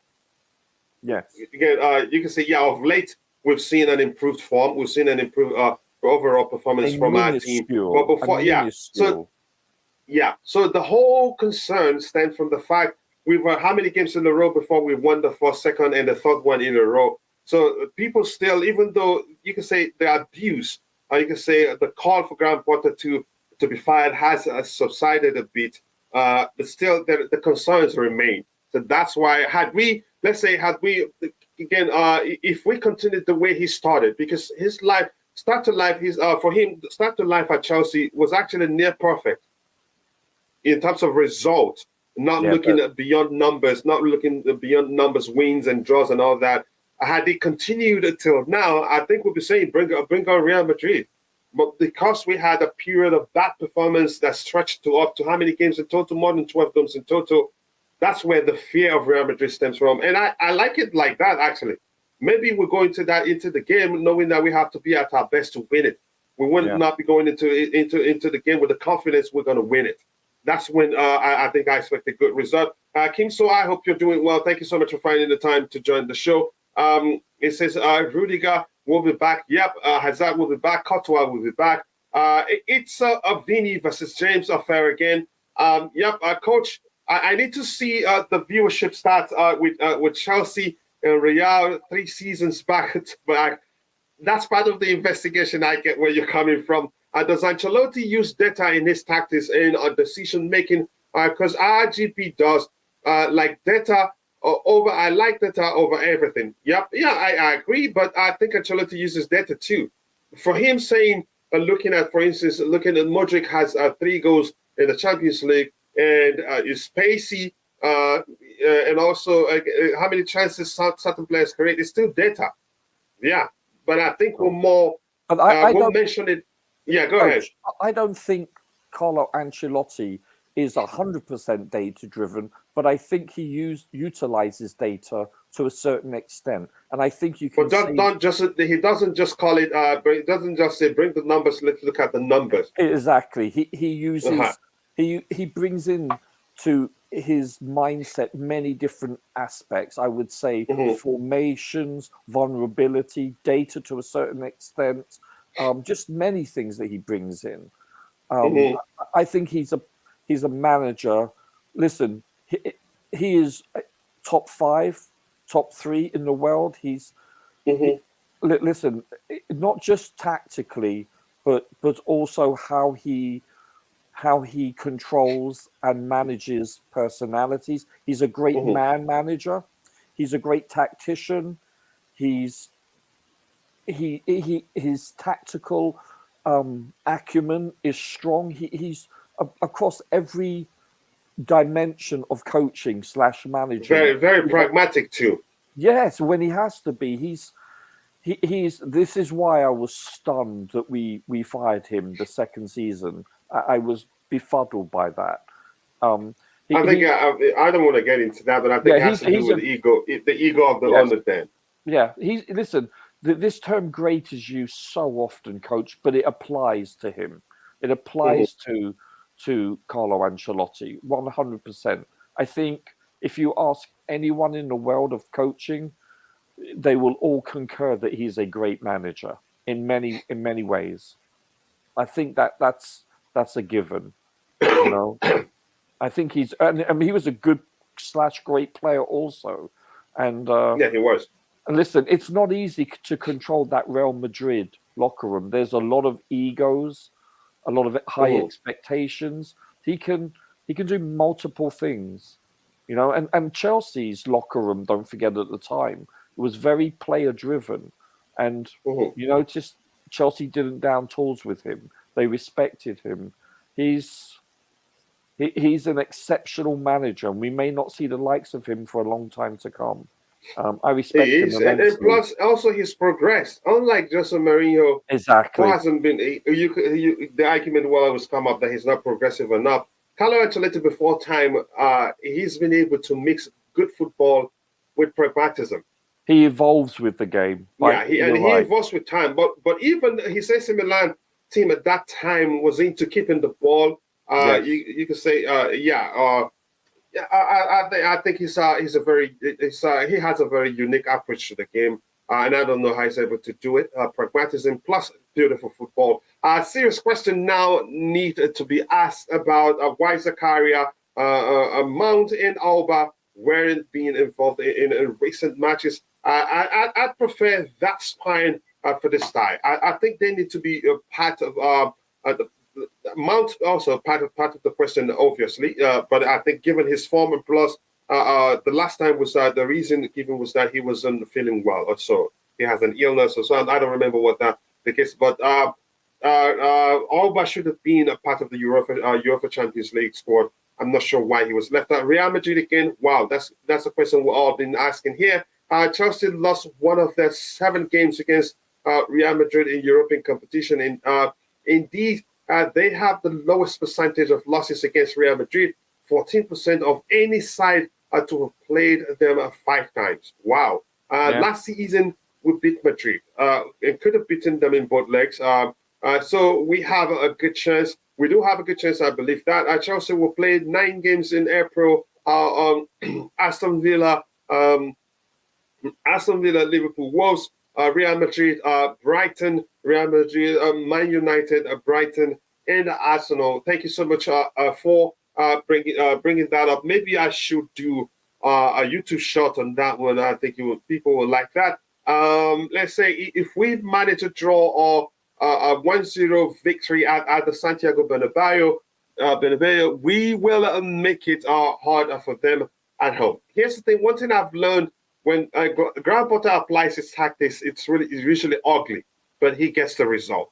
I still think we will overcome them, but it's going to be ugly. I want revenge more than just revenge. Roger, Real Madrid midfield is not losing sleep over Enzo Cover midfield. Speaking about a dribble pass, this could be ugly. And I think Roger himself recognized we have a problem in the midfield area. Offensively, 2 6s have been excellent, but defensively, they are non-existent. They haven't done enough in terms of protecting the defense. We're in trouble. Coach, can I just say something, if I may? Yeah, go ahead. Listen, I think we can't play with a back 4 until we get a healthy N'Golo. You know, if we play with a 4-3-3 or 4-2-3-1 with N'Golo, that's something that even with N'Golo, we can't do that against Madrid. No, I know, but I'm just saying, generally speaking. Hey, how are you, sir? Rodrigo, my sir. That's good. So good to hear your voice. But I'm just saying, though. Listen, he's a game changer, and we can mix it up. But I think we have to be more pragmatic against this draw by far. They'll eat us alive. We have to. It doesn't have to be pretty. No, exactly. It doesn't have to. Let me catch up with the chat and bring in Rodrigo as soon as possible. Let me see what we have here. Something from Kim. So if we had Alba against Madrid, I wish we do. I don't know why he was left out of the Champions League squad. Chelsea is going to carry the Champions League. Orca, Godwin, I hope to see that happen. If we have Kante, they're done. Well, he's shown on 2 occasions that, again, he can deal with their midfield, even with Casemiro in the midfield. Then get Kante on the pitch versus Real Madrid, his best tactic. I hope that happens. If Maradona is doing some fine from above, so from above Argentina at World Cup, and now his former club Napoli. Okay. Oh, I get it. Yeah, that's why. If we're to have a competitive advantage, it will be the data. We have their data. They don't have us because we are on a new squad. Possibly, we're unpredictable. I think that's the way to see it. They're not sure what they're going to get from us. Exactly, Bobby Fabi. So that's a good way to put it. Get Silva and Kante on, and we got this. Okay, let's see. Valverde is the most underrated. Valverde, yep, okay. The Real Madrid kid is the most underrated player on that Madrid team. How do you pronounce his name? We will need Zacharias' speed against him. Some suggestion there. Let's address the elephant in the room. UEFA have rigged this. I think a lot of people are saying that, and I think that's the truth. But that's, by the way, Rodrigo, your thoughts on the draw, and when you're done, we're going to compare our form, our Champions League form with that of Real Madrid to see who's done better. But I think they have done better. You go ahead, Rodrigo. I nearly called you Rodrigo. you nearly called me wrong then. Yeah. Anyways, big up to you guys. And big up, brother. Yeah. So this draw, I think this is a horrible draw. It's a very tough draw. I don't know. I'm not. Oh, you know my prophecy of seeing a team wearing white and us speaking. Maybe it wasn't Leeds United. You know. I hope not, sir. Yeah, I think the one thing that's on our side is the unpredictability. No one knows how we're gonna approach these games. No one knows what's Chelsea's best 11. No one knows anything about Chelsea. And another thing is the first leg is away from home. I know the away rules doesn't count anymore, but there is something magical about playing when you know all or nothing is all based on your game at home. I think that's what helped Madrid as well last season when that second leg was at their ground. If you notice all the exploits they did last season, the second leg was at the Bernabeu when they knew they really had to perform or they'll be out. Yeah. I think there's an element of, fans pushing you, knowing that this is it, we have to perform, and it's the last game is at home. So that could be on our side. But one thing that I need to bring up is Enzo Fernandez and Reece James are a yellow card away from missing that second game at home. That for me, when I saw that, I thought that's very I'm sorry, tough. who did you say? Reece and who else? And Enzo. Reece, Enzo, Enzo. Koulibaly. I forgot what the other one is. I only care about these three because they're like our key players. Reece got a yellow card. When did you get that? Reece James, we need him. At least I think Reece James can do a job on Vini. Even if Vini passed Reece, I'm glad we have Fofana. Because Fofana is quick, strong physically, strong in tackles, and he can really look. This is what you remember what Tuchel did. And in most cases, Fofana can be proactive, if you understand what I mean. Exactly. This is what you remember Tuchel in a second leg. He used Reece as a right-sided centre back and used what's his name, Loftus-Cheek as a right wing back. This time we don't have to do that because he was worried about Aspie's legs or Chalobah. Oh yeah, you're right. So this time we don't have to do that. We don't have to put Reece as a right-sided centre back. We can even double up on Vini with Reece and go ahead, Rodrigo, if you're still talking. Yeah. So I think it'll be a tough game. Obviously, Madrid are favorite. I don't know. It'll be tough. But you think we can overcome them? We have a chance. I can't write us off. I think we have a chance. I think we thrive under pressure. This is one thing about this Chelsea team. We really turn up when the pressure's on, and I think our attack can be key to this game as well, especially our wide players, because Madrid, as good as they are in midfield, I think one of their weaknesses is in the full-back areas. The right back and left back are not the best.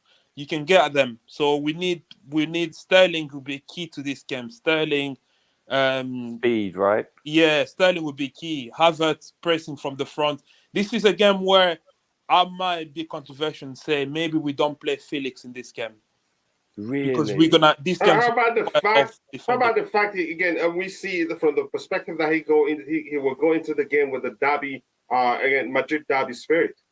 Yeah. How many times has he beat Madrid? How many times he turned up against Madrid for Atletico? I would rather play Mason Mount in this game. Or Gallagher. Yes, or Gallagher. Because we will need to defend. This is a game where I won't be criticizing Potter for setting us in a mid block or low block. I will take that. We have mid to be block, preferably. Exactly. Low block even if he has to come to that. I wouldn't mind. We have to be very compact, hard to beat, and then hit them on a counter attack. That's all we need to do is get a draw. Go ahead, Rodrigo. Sorry for cutting you off. I'll end on this. All we need to do in this first leg... go ahead. I was going to say quickly, I wanted you to talk about the fact that Silva isn't going to be available for the first leg, just like Susan is mentioning on the screen here. Oh, really? Oh. Yep. Okay. All right. Even if he's not, then Koulibaly play in the middle. Sure. We should have... exactly. We should have Cucurella playing on the left. I think I'm worried about the left-hand side as well because they have Valverde running that side. They can bring in Rodrigo. They can bring in Rodrigo to play there. That's funny. Roger between the sticks. Yeah.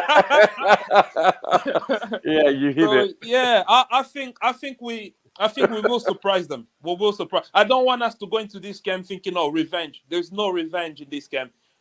Last season was Madrid revenge because we knocked them out the season before. There's no, "Oh, we need revenge on Madrid." For No, the we just go. fans, it is. For the fans, not the players. Not for the players. I hope. Yeah. I hope it's not for the players. I hope the players don't use that narrative because most time I've heard that narrative. Most time it always backfire because Yes. I don't know, you probably lose concentration. You focus on the wrong thing.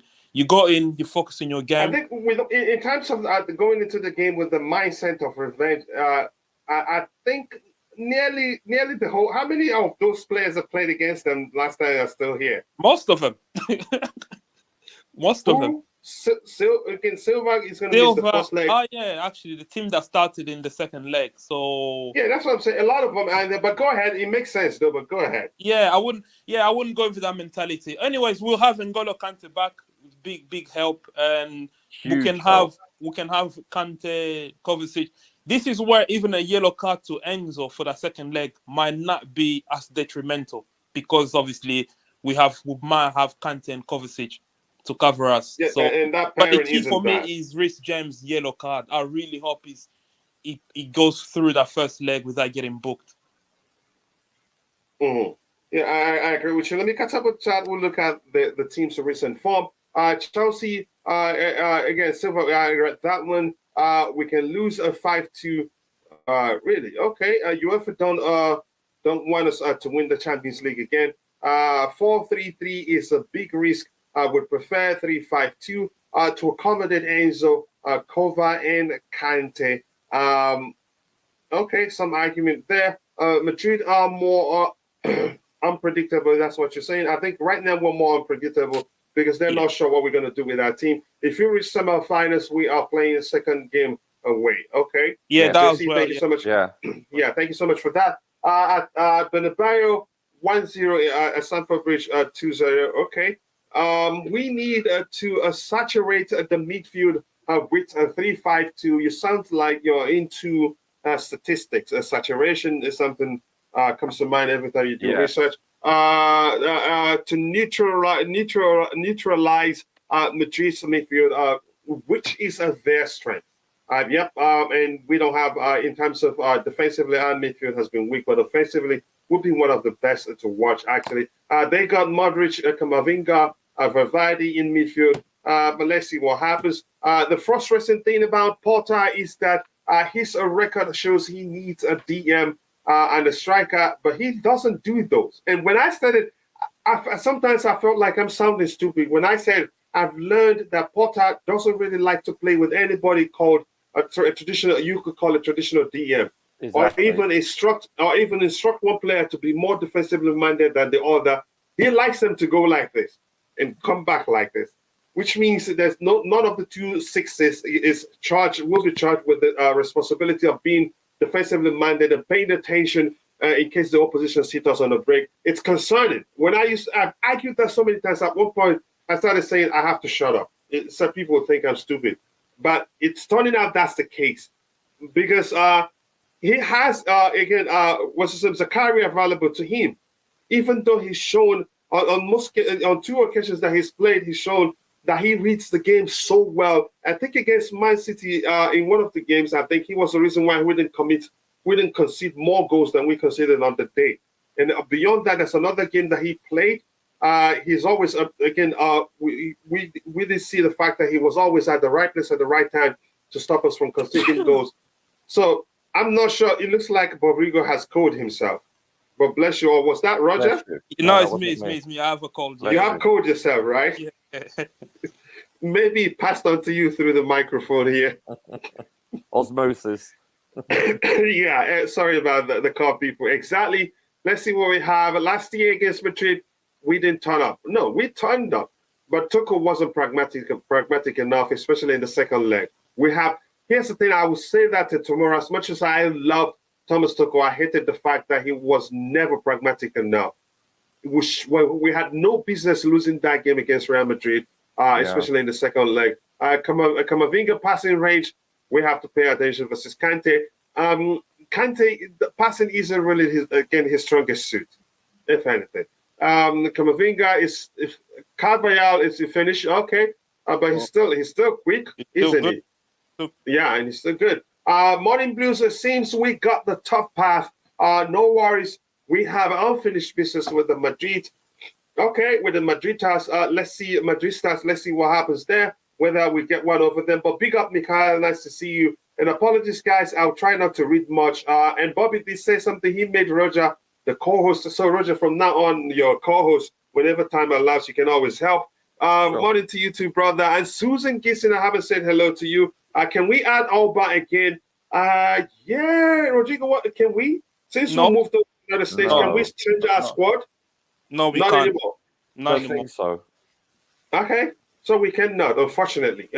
We've made that mistake. I completely agree with Bobrigo.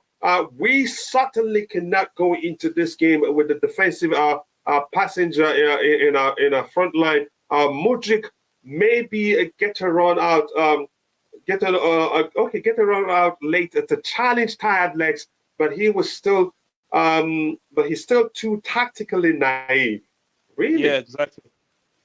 Well, yeah, he is a bit. Okay. He doesn't track back when he was supposed to. Yeah, there's revenge, Rodrigo. Let's see. Coach, we need Felix to step up.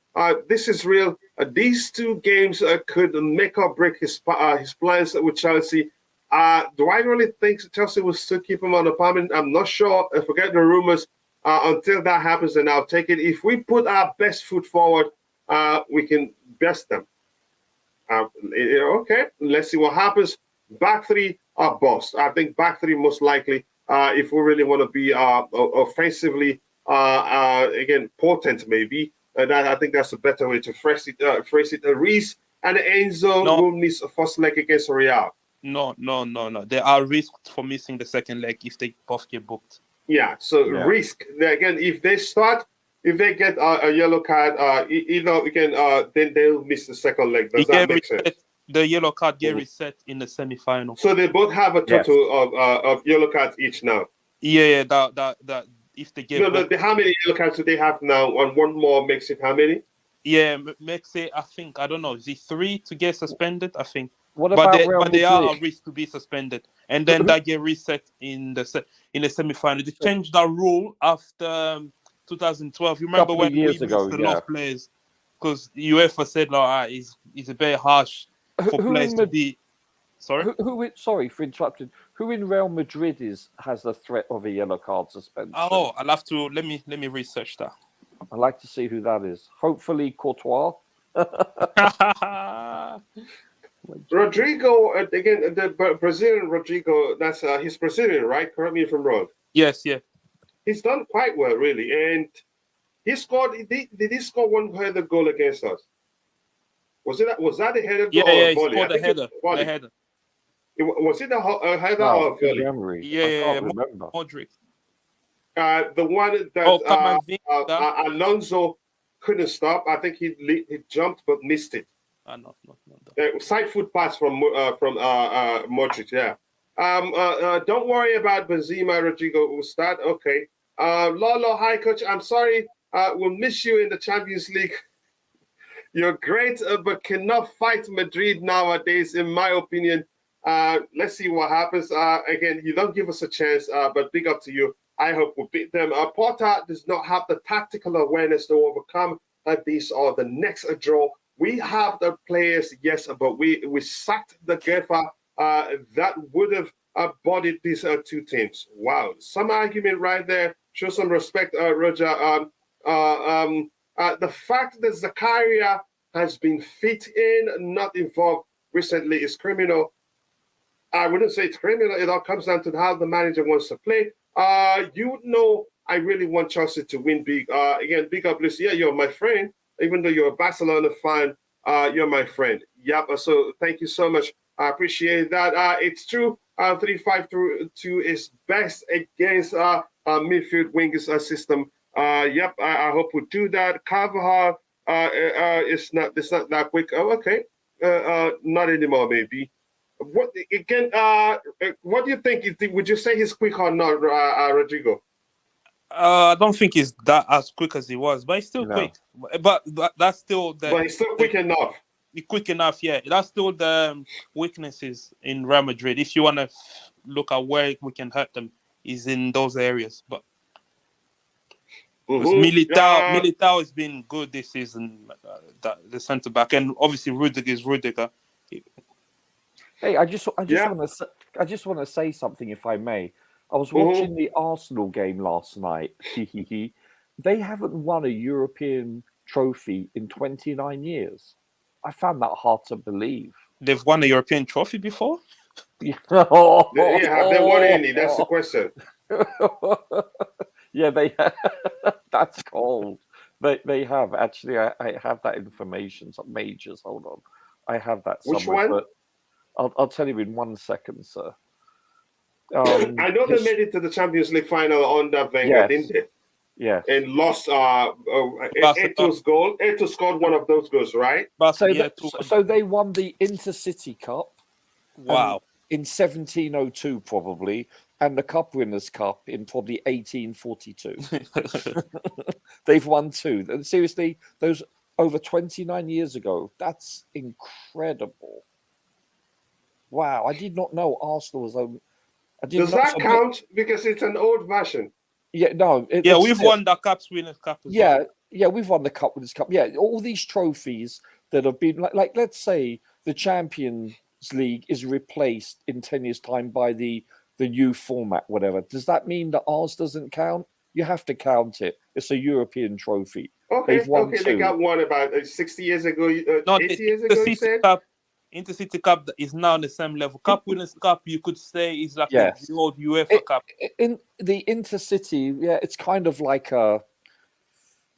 I wouldn't call it a major, but listen, it's a trophy, European trophy, and it's recognised. So they've got 2 European. Chelsea have 8, Liverpool have 13, City have 1, Man United have 6, and Spurs have 3. So talking about Man City, have you guys looked at? I think that's the game of the quarterfinal. Man City Bayern. Oh yeah, that's going to be sexy. Yeah. I think that's the biggest of all the games. It's going to be great. Listen, all of these games are great. When you reach the final 8, this is where the competition really starts. And I think if we get to the final, I think we might win it. Oh yeah, for sure. I think. Well, I don't know. Napoli's tough. Let's be honest. They on any given day they can beat anybody. Don't forget, Napoli might face either AC Milan or Inter Milan on that, or even Benfica. If they face the other Italian teams, you never know because they play in that same league. They probably know how to stop them. Yeah. Exactly. Look at Chelsea City 2 years ago. No one would have predicted that. Yeah. To be honest with you, I don't think we're reaching the final. I'm just being honest with you. I'm not being negative. I'm just being realistic. But if we do, hypothetically, we win it all. I'm assuming that all our players are fit and we reach the final. I can't see us losing, no matter who we play, whether it's Napoli or, I don't know, just any one of the other 4 teams. I think we win. It's that simple. But I don't think we're going to get past Real or Bayern or City. I just think those 3 teams are, on paper, formidable. As the French would say, formidable indeed. But you know what? That's on paper, and this is the reason why we play the games. We have a chance of winning, of course we do. But it's going to be tough. Let's be realistic and honest with ourselves. It's not going to be easy. But especially with this manager, he hasn't proven himself. This is his maiden tournament, don't forget. So he is respectfully a virgin in this tournament, and it's not going to be easy for him and the whole team. It's not going to be easy, but if he knows what he's doing, it's football. It doesn't... No, that's true. You have to start somewhere, right? Look at Pep, he started somewhere. I get it. That's true. But it's the 3 hardest teams are on our side of the draw. I find that compelling. Yeah, let's see what happens here. Smash a like button, says Bobby, and subscribe and support the channel. Hello, Thank you so Bobby. much for saying that kindly, brother. I hope you're doing well. Thank you so much. I know you're probably at work. Chelsea desperately needs to have a fit squad from now on. We're all fit. Hopefully nobody else gets injured. Question for Coach and Roger is 10-0. On the scoreline. Hopefully neither. That's a yellow card, mate. That's seriously. It is. You're on yellow card now, and if you get another one, you're off. We didn't play Real Madrid in more than 30 years now. We're about to play them 3 times in 3 years, Coach. Do you think we'll beat Real Madrid with Kepa in goal? Yeah. Rodrigo, can you say that convincingly? Oh, do you know last year, actually, I blame Mendy for that first. Yeah, Mendy lost us the game. It was him and Rudiger. They messed up. We lost that tie in the first game at home. Yeah. However, what was the final score in the Bernabeu? 3-2. 3-2. We did. We win, lost 5-4. Yeah, on aggregate. Yeah, I know that. Yeah, but we actually won the away game, didn't we? It wasn't a draw; it was a victory. You know, but they didn't care. You know, but yeah, you're right. It's we lost. But even if you recall that first leg, right? I know Madrid scored from our mistakes. We dominated them. Lukaku should. Oh my! How did Lukaku not score that? Havertz, Havertz scored, but we had so many chances to. We were the better team. I've watched that game 2 or 3 times. The 3-1, yeah, the one that we lost. Yeah. Yeah, I watched both games multiple times, and I'll be honest with you, I came away, especially when I watched it the last time each game. I said I'm going to watch this as a neutral. Don't have any passion. I thought we were the better team. We made mistakes. And a couple of times there were unforced errors, really, for the most part, especially the final one between the goalkeeper and Rudiger. We should have won. Had we not created that last mistake, listen. It was 2-1. We were chasing the game. Yeah, we had no business losing that game. You're talking about again the Madrid game, right? Yeah, at home. The one that we lost at home. And then go ahead. And then once we're 3-0 up at the Bernabeu, then we shut shop. We should have come away with a victory. I'm talking about a tie victory, not a game victory. I think the mistake was a take of Werner for Pulisic. Werner was pressing them, and then when he took him off, he did have a great game, didn't he?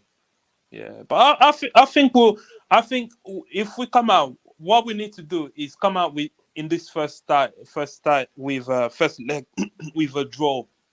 I think a draw will set us up nicely. Oh, I totally agree. If we come away with a draw from Spain, I'll be any sort of scoring draw, whatever draw we come out with it, that would be really good. Even if we lose 1-0, that's still attainable. Yeah. We can't understand. But a draw would be delicious. A victory is obviously orgasmic. Yeah. But, I'm sort in 2 minds now how to approach them. Do we press them really high like we did? Remember when we drew 1-0? We Pulisic scoring. We did press them really high. They didn't know what was happening. They're fallible because we have speed up front. Yeah. You know, even though they're very technical in every line, Real Madrid, but they are fallible. And you do need speed to beat them. I believe that is the key. Obviously, you have to be technical also and clinical, but it's possible, you know. Let's be honest, their midfield, especially Modric, he's aging. If he gets a knock or anything, I don't wish an injury on anyone. He's very fit, guy, isn't it? Yeah, he plays beyond his years, let's be honest here. But if he is missing or hurt for any reason, I think that bodes well for us. Benzema is the one that I wish he get. Yeah, but you know what though? He's not having the same years he did last year. No. Benzema in the Champions League is a different beast. No, I know. Especially against us, he's got our number, man. He scored. I think he scored against us in every game. He comes alive, doesn't he? Oh, apart from the return leg in the semi-final when we beat them 2-0. He comes alive. You've got to admit that, but. He's got like what, hat trick, 1, 4, 5. He's got amazing. Like 6 goals against us. He's bloody amazing. He's truly let me catch up with the chat so we can start comparing the teams. So, pick up Kachila, panel and chat. Pick up to you too, Glenn. I hope you're doing well. What else do I have here? Real Madrid. Glenn says Real Madrid. Is it dead? Carlo Agent Hazard. The last time you can see he did behave like an agent. They lost to us, and I think that was the one before the last one. They lost to us, and he took his time and had a good conversation with his former teammate. That was when we saw that Spanish guy go like this on TV when he was speaking about the Spanish presenter go like this on TV, rubbing his hand while he spoke about Eden Hazard's behavior on the day, which nothing wrong to me. It's just that they lost. Had they won, it'd be okay for him to talk with his former teammates. But that's, by the way, we move on from that one. Yeah. And if you're in the chat, if you have anything against the panelists, if you don't like what the panelists say, present your argument. As simple as that. Do not insult any panelists here. I think sometimes there's a thin line between what you present to being an argument and being an insult. I don't like that. I don't condone that. If you insult any panelists here, you're insulting me to panel personally, and you're insulting the whole community. So it doesn't. I will not let that happen, really, because I have the power to stop that, and the mods also have the power to stop that if they're paying attention. It says EPL is the hardest league around, mate. Okay, some other argument there. What do I have there? I have 2 exams next week, coach. Wish me good luck. Good luck, Kim. So again, education is very important. Please take your education seriously. I hope you do well, but luck isn't enough. You have to read, prepare for the exams, and if you do that, believe me, you will do well. And even if as you're preparing, even if you feel like what you're reading isn't really, you're not digesting it properly, for lack of a better term, believe me, on the day, you'll be surprised at how much your brain is, has been able to record for you since you prepare for the exam. So good luck. I know you will do well. I trust you. Spain is a glorified Portuguese league. Bundesliga might as well remain to Bayern and Cody. Here's the thing. Portuguese league, I respect them. Did you see Benfica against Arsenal?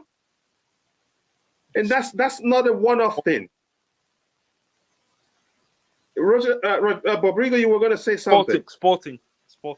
Yeah, Sporting CP against Arsenal. Did you watch that game? Yeah. They're very... Wow. Have you watched Benfica this season in the Champions League? Yeah, and Benfica too, yeah. Listen, the Iberian Peninsula, meaning Spain and Portugal, they have very technical players. They just do. They're elite. They don't have the depth in their leagues, especially the bottom half of their leagues. But if you notice, all of their players are very technical. They don't have the.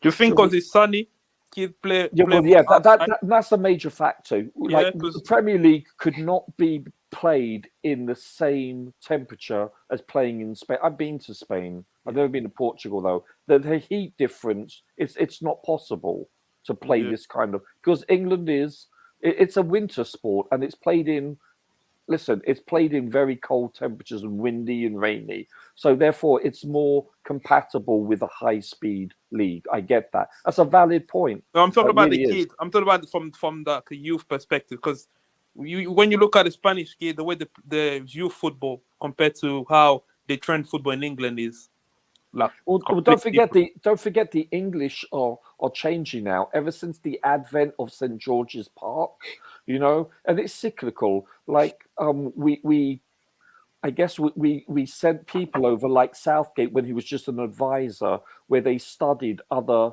Don't forget the Italians have had the equivalent of St. George's Park since the 1980s, I believe, and the English haven't. They put most of their attention into their league and not their nation. And now the English and Welsh, because don't forget it is also the Welsh, they have instigated where you have standards across, for getting your badges and players, the quality of training from the youth, from the very young age. They've implemented that. We never had that before, believe it or not. So they've tried to make it very much similar to the Germans, the French, and the Who else? I'm trying to think. And the Spanish. And that's what they're doing now. That's why you see the advent of players like, what's his name from Manchester, the left-footed chap. I forgot his name. Sorry. But anyway, if you have a look at the actual quality, the technical players coming from England now and Wales, it's because St. George's Park and the coaching certificates started, I think, 2011, 2012.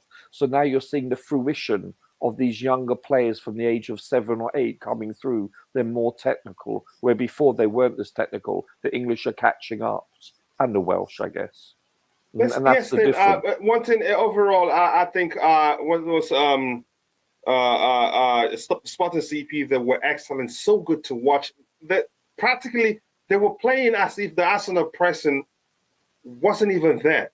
They were bypassing the pressing. You see a player have 2-3 Arsenal players on him, and he still find a way, find a solution, and you'll be like, how did he get out of there? Yeah, and what a beautiful game. They're so too. well drilled, so technically gifted. I wouldn't underrate the Portuguese league, really. You need to watch Sporting CP. And yesterday, I have questioned Ruben Amorim's ability as a coach, but I give him credit. That's not to be saying we should hire him because of that alone. But yesterday, I give him respect yesterday watching Sporting CP play Arsenal. Wow. Coach, Portugal, I forgot the population size. It's a very small size country, and yet they produce some unbelievably technical players, similar to Uruguay. Uruguay's only population of like 6 million or 3 million, something perversely small, incredibly small, and it's because they produce great technical young players. And if you look at I forgot the name of Benfica's, the equivalent of Cobham, they produced, I think it's like they anticipate 2 starting players out of their youth team each year. And if you have a look at the players that don't make it, the youth kids that don't make it into the senior squad, they go and start invariably in professional teams that play in the Portuguese league. If you have a look at most of the starting Portuguese players, they come from Benfica a lot of the time, or at least participating. I'm not going to be missing a Sporting's game anymore. I'm not going to miss any of the games as long as it's on TV. I'm going to watch it. Coach, Porto, Sporting Lisbon, Benfica, they're amazing teams when you consider the size of their country. You have to respect that. Yeah, they are. Yes. Mm-hmm. All right, let me catch up on the chat. And Bobby has joined it. I want to get his thoughts on the draw. Then we can compare the two teams of recent form. I'm calling Agent Hazard as we speak, telling him to tackle Vinicius Jr. and training input itchy powder in Benzema's. Okay, I get it. That sounds like a movie script right there. All teams can win. No gummies at this level. Yep. Every team that's made it to this point, you have to respect them. If you go into a game with the mindset that you've already won it, then you end up losing it. And Victor Gimbajo, Chelsea are going 100% against Real. Yep, we'll have the quality to beat them. Hopefully, the manager will start preparing now. Now is the time to start preparing for that Madrid game. Part of it being selecting players, giving them players you feel like they're going to be the ones to play on that. They're giving them more game time than if they don't show enough quality. If they don't show enough to make you believe they should be playing in that game, then you try another person. You still have time as soon as possible. But more importantly, now it's time to start preparing. Go ahead. What we're playing, is it Wolves away? What game? Before Madrid, before the first leg. Let me check Chelsea's schedule again. Somebody had it on the screen there, but I didn't pay attention. I think it's Wolves. So we play Wolves then Madrid. Yep, we'll play Wolves on the 8th and Madrid on the what date? April 11th. That's 3 days after, actually. Well, Wolves on the 8th, Madrid on the 11th. The team that we need to put out against Wolves. Well, we have that's what we have 30-man squad, right? Yeah, 34. Yeah, we do. Can we fight like our lives depend on it? I think we can. the manager's mentality also have changed given that interview.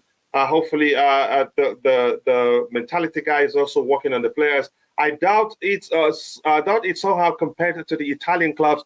They will fight with more desperation. Not every year they make it this far. That's the truth. Napoli, I think this is they made it to the quarterfinals the first time in their history. Yeah. Ever. Yep. Nothing is easy. Look at me. Oh.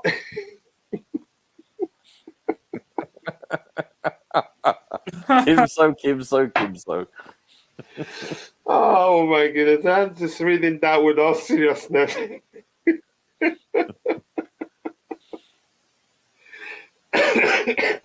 Your aftershave, man. Change your aftershave. Yeah.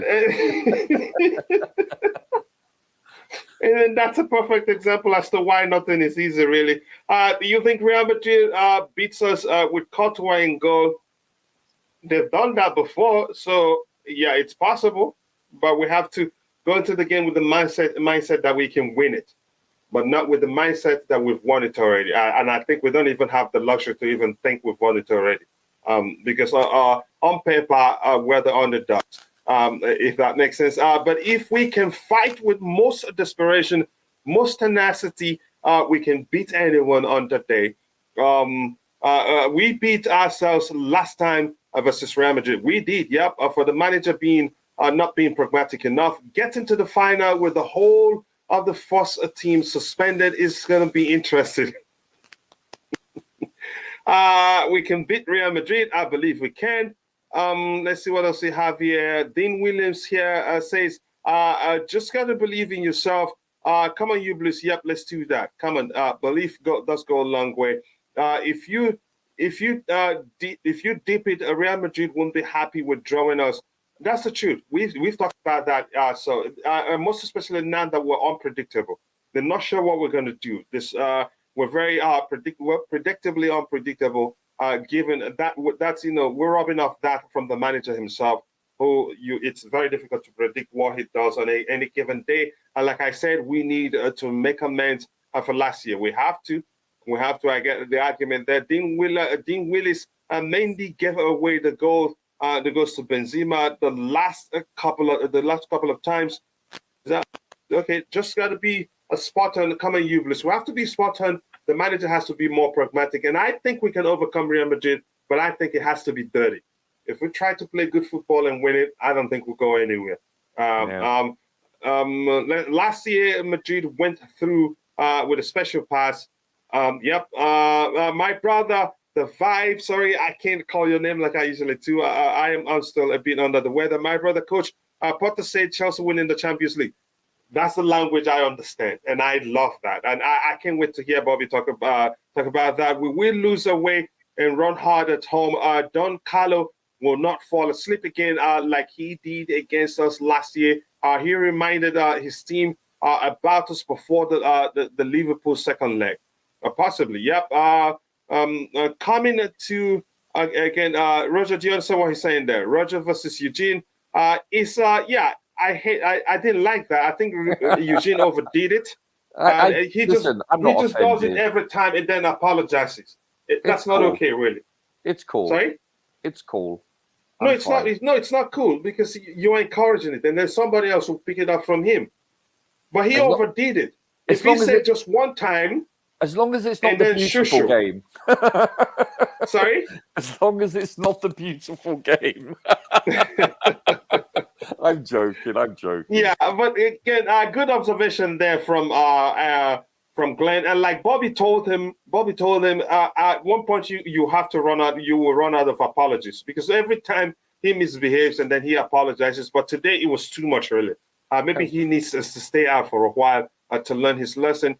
Thibaut Courtois will get the treatment as usual. That never goes away. Big up Kuchila and the panel. Big up to you to Chelsea all the way. Thank you, Coach. You're welcome, brother. Much appreciate all your support. Dortmund it's in the Bundes. What does that mean?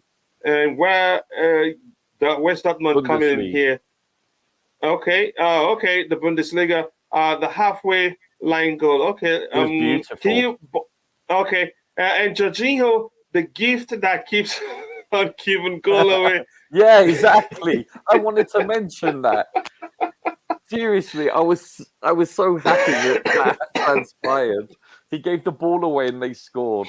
It was, and somebody took the time to go highlight that aspect and shared it on Twitter. I feel bad for Jorginho. Yeah, but I actually like him as a person. If you watch all his videos, he's got a great charismatic personality. He seems like a really nice guy, to be honest with you. To be honest, he does seem like a good person. Yeah, let's bring on Bobby. Let's hear his thoughts on the draw. Bobby, do you think we can overcome Madrid, or do you think we're done? But your thoughts, whatever you think about the draw, let us know so we can compare the forms of the or whenever you're done. Yeah, go ahead. And greetings. I hope you're well. Yeah, big up, guys. It's interesting. Whenever it comes to my turn to talk, you start breaking up, Coach. I hope you can hear me. Really? Yeah, you've been breaking up quite a bit. Okay. But so sorry, we can hear you. Good. Look, it's interesting, isn't it? It's interesting. Chelsea never get easy draws. I can't think of one, not even round of 16 stage, where we've got a team where we'll be saying, look, what we have to be careful of is complacency. Look, there are several issues here, one of which is that for once we have to have a fit squad. When I heard that Wesley Fofana was called up to the French national team, I wasn't really happy. And we all know how Deschamps uses his good players. He plays them and plays them and plays them regardless. And it's not a time for any injuries now. Our injuries need to come back, not go back on the table. N'Golo is not called up, correct? Sorry, Bobby. He's been called. He has been, or he's going to be called for the French national team. Sorry, N'Golo. I don't know. I don't think he has. Good, because he's still out injured. He hasn't even played for Chelsea yet, so he can't be in the record. No, they didn't call him. Good. Yeah, it'd be crazy. Sorry, Bobby. But this is how Deschamps says. I mean, we knew Wesley was going there. That's where he belongs. He's that quality. But I'm cautious. In a way, a blessing in disguise is that we've only got the league, and then we've got this. The huge importance of this is that this is our gateway back to the Champions League. Winning it, I think, I'm beginning to think, we don't really have a choice. Can we overcome Real Madrid? Yes, I believe we can. Chelsea fan base, I always say this on this platform, wake up and smell the coffee. Look at Bayern Munich, look at Man City, look at Real Madrid. Look at what they bring off the bench. Oriol Tchouameni, Asensio, who has been part of their graduate system, and he has spent nearly his entire career coming off the bench for Real Madrid. Quality. Take note, Mr. Coachella. This is what happens at big teams. I know that a war is brewing between the two of us. No, I must draw a line. I know you're my host, but I must draw a line. This is why I speak up when you start saying things like, "Oh, Gallagher needs to go somewhere else." It's nonsense. This is why the big teams pay the big bucks. You are part of a squad. And in that squad, you will be rotated. Why? The purpose of the team is not you, it is the team. That is why it's like that. If you want to go and earn peanuts and play every week for a team that goes nowhere, well, be our guest. But you want to be with the big boys, this is what it takes. Now, for the big boys, you have to have this in order to win things. If you don't have that squad depth, that rotational capability, you will go nowhere. Now, Real Madrid at the moment have not suffered anywhere near the kind of injuries we've had.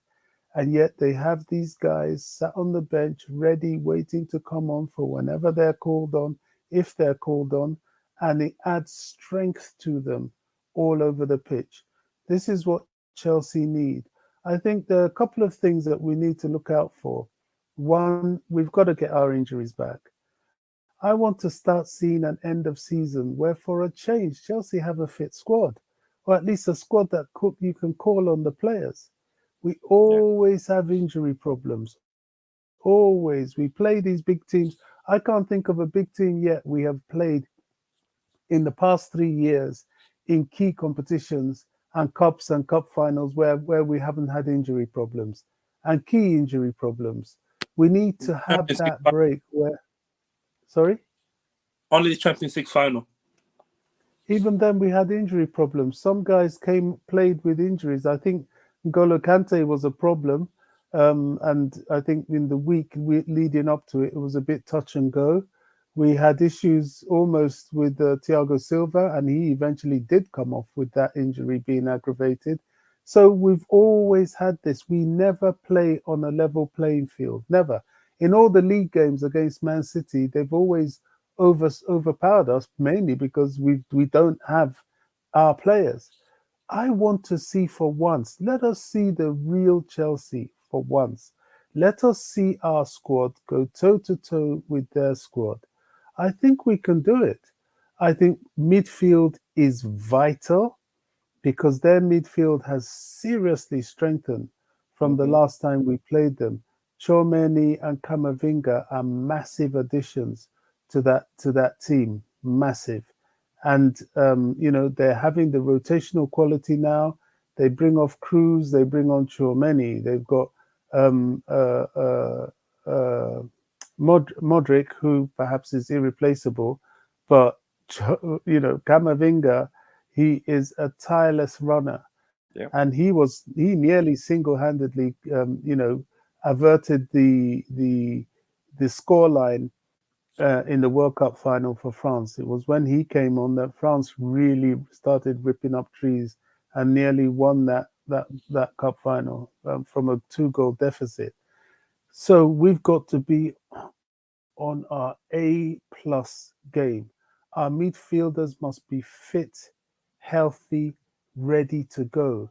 We've got to manage the squad. I heard someone saying something about, managing the players, knowing the players that are going to play in that second round, starting from now. Absolutely. There's some players that pick themselves for league games. People like Badiashile, they're not playing in the Champions League this season. Exactly. I've already chalked off Aubameyang. I don't even think he's for selection in any capacity for Chelsea.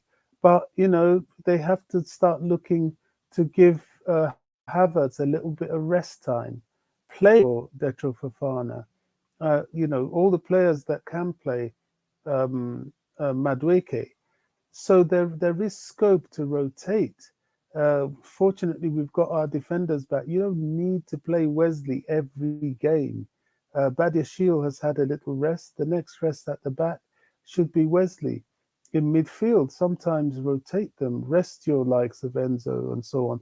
We have the squad to do this. And I don't think, Coach, you said earlier that, if we go and play, they'll beat us. I say to the contrary. We played them off the park at the Bernabeu. Yes, we did. We played them off the park at the Bernabeu. We beat them at the Bernabeu. They had to. No, I think you're misquoting me. I said the only thing I've said today is that we were the better side. That was our game to lose. That is, we had no business losing that game. It was because Tuchel wasn't pragmatic enough. That's always I would say. But go ahead. Well, after sometimes you have to give credit where credit's due. That game was a draw. They had to wait for extra time, and this is the whole problem with that sort of system, where you can still knock out a team in extra time. I don't want to sort of change the rules because the rules at the moment is what makes things exciting. But personally, I would like a system where if a team did like Chelsea, and got you into parity in full time. In extra time, it's winner takes all. That would certainly, get things bubbling. But you know what? It is what it is. We played them off the park. We can do it again. Their midfield is stronger now than it was then. So doing it won't be easy. But if we use our squad wisely and correctly, we now have some good players. Um, we can give them a hard time. I'm very, very concerned Mm. about. I'm more concerned about Chomeni and Camavinga than Modric, to be honest, and Cruz, simply because they've got the legs. Modric has the wise head. He can suddenly do something out of nothing, like he did the last time we played them.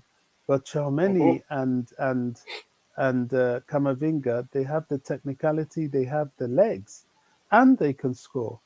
But we can't go into these games with fear. We have to get people like Zakaria tip top fit because he has the legs. Enzo, yeah, he's there. He can compete. He's competed with them before. Definitely get Kante back. And then we have the people that often dip into midfield, like outside of your wing backs, like your Loftus Cheek. Loftus Cheek did a fantastic job at the Bernabeu. And having someone like Gallagher back, Gallagher will cause them problems. They're not used to dealing with that sort of player. So, yeah, we can go toe to toe. We can beat them. I have Bobby, never I've never looked at Carlo Ancelotti as a major a tactician. Never. I know he has tactical ability, but he's a Galacticos whisperer, in my opinion. That's how I've always seen him, and I think Tuchel proved that. Question is, can Mr. Potter prove that? This is his Waterloo. If he sails yeah. through this, I think the confidence that he will gain may be enough to even give him a chance next season, because it is a massive challenge. It's a massive tie, and if you go through this, well, why not go all the way? Because this is the biggie. It really is. So Glad to question see. is he Wellington or Napoleon? This is it. It is a Yeah, big question. I yeah. would So rather he be Wellington on this yeah, on this any day of the occasion, week. Can I ask you a but question? What formation do you think would suit us best against them? right now, I really wouldn't want to say. We played the back three well. They haven't coped well with us with the back three. I think they were very lucky last season with the Champions League semi-final. The goals that Mendy gave them Yeah, was just a stroke of luck. Yes, they've got brilliant players like uh, what's his name, Benzema, who can score a goal out of nothing. But you can keep your eye on Benzema. You can keep your eye on Vinicius Junior as well. This is why we need a fit, tip-top fit Reece James. We need yeah, a for tip-top fit containment. Chilwell. Yeah. Yeah, we can contain them and give them a headache going the other way. We For didn't have me, Chilwell last it's season either. No, yeah. This is our problem. he Injuries. got This is hurt what in I'm saying. Juventus, right? Yeah. Yeah, we always have injuries. Chelsea, injury, United. Every time. That's why every time City play us, I just smirk within myself. I'm like, you know what? You've just taken advantage of injuries. Arsenal, the same thing.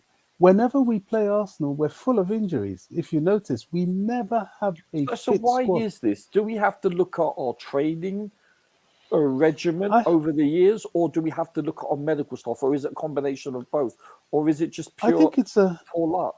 it's a combination of that. It's a combination of a certain lack in squad depth, and it's a combination of the manager himself not utilizing the squad depth properly. Rotation. Tuchel was somebody that would flog Kante to death. Yes, Play I him and agree. play him. He 1 minute he say, "Oh, And we need to Mount. manage him." Yeah, yeah. Oh, we need to manage him. Then he plays them twice a week for 3 months, Yeah. and Reece James. So of course something's going to happen along the way. You don't do that. That is why you have the squad rotation, and I'm hoping Potter has learned from that because I'm a little concerned as to how much he's using Wesley.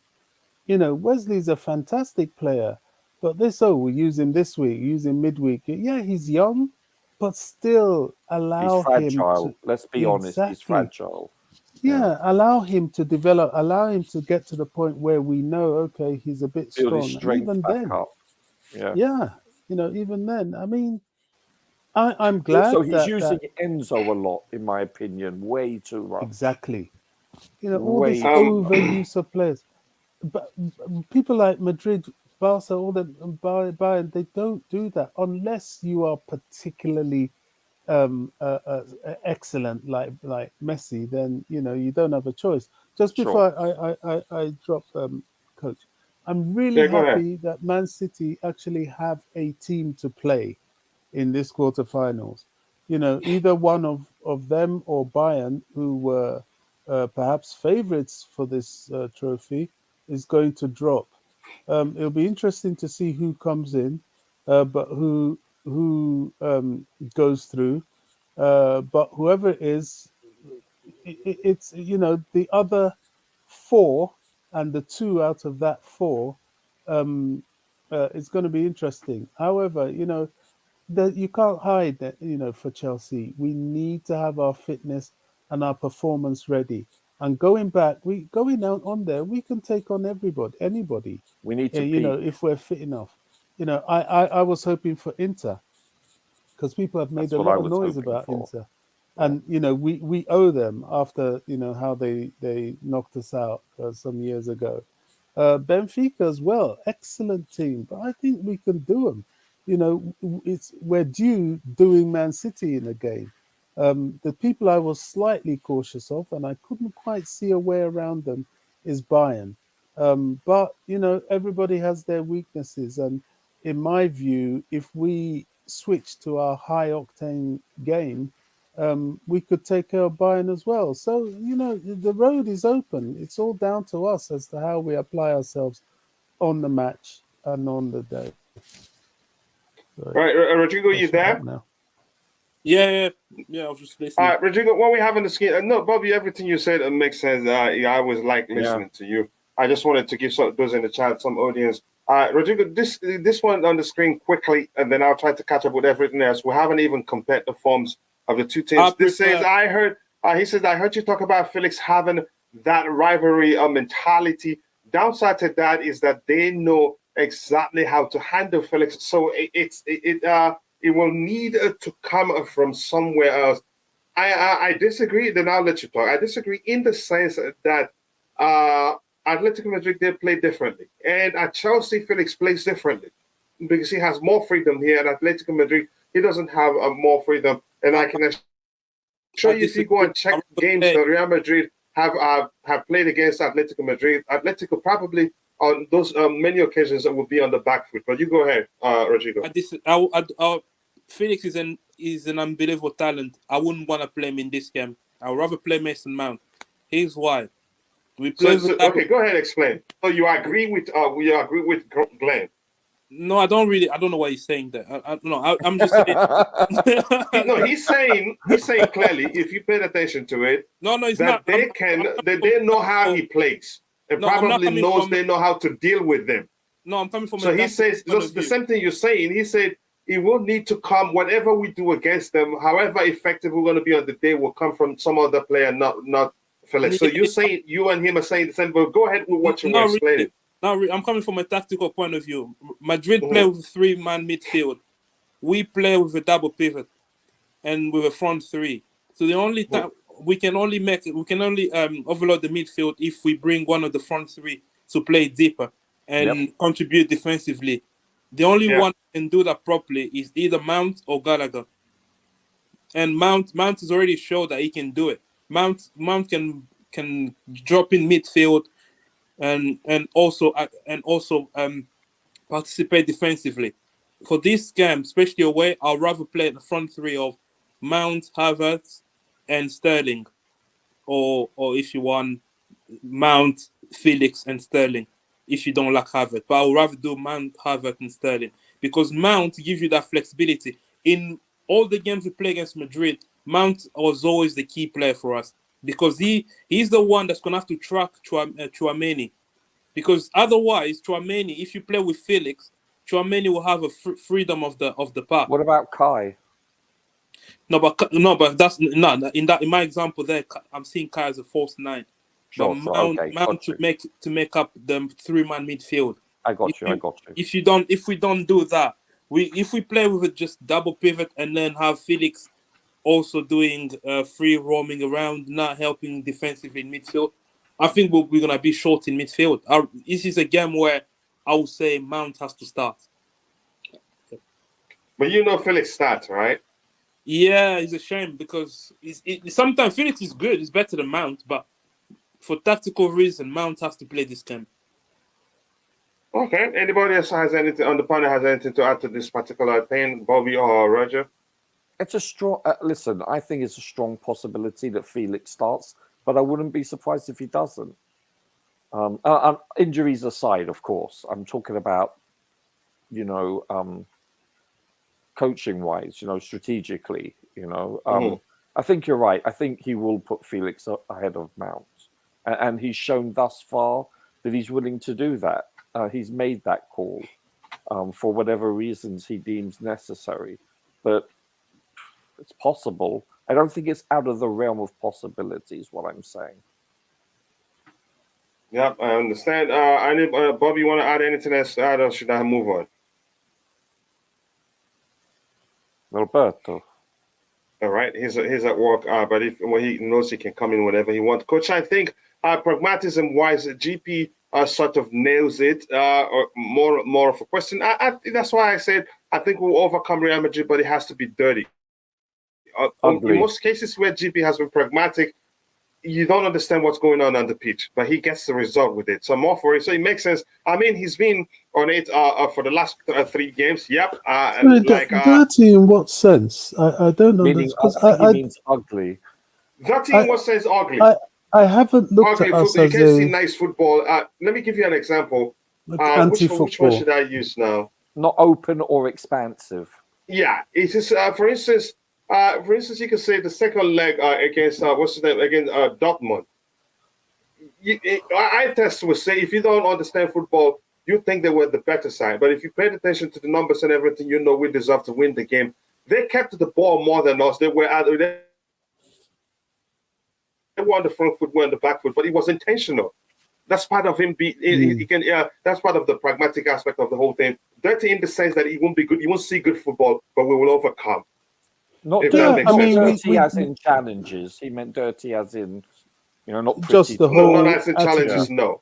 Yeah, no, attitude. It's not going to be pretty football. It will be. I know what you meant. You will see again pragmatism. Yeah, or we want to score goal. We want to win. It doesn't have to be. We don't have to keep the possession or anything. But go ahead, Bobby.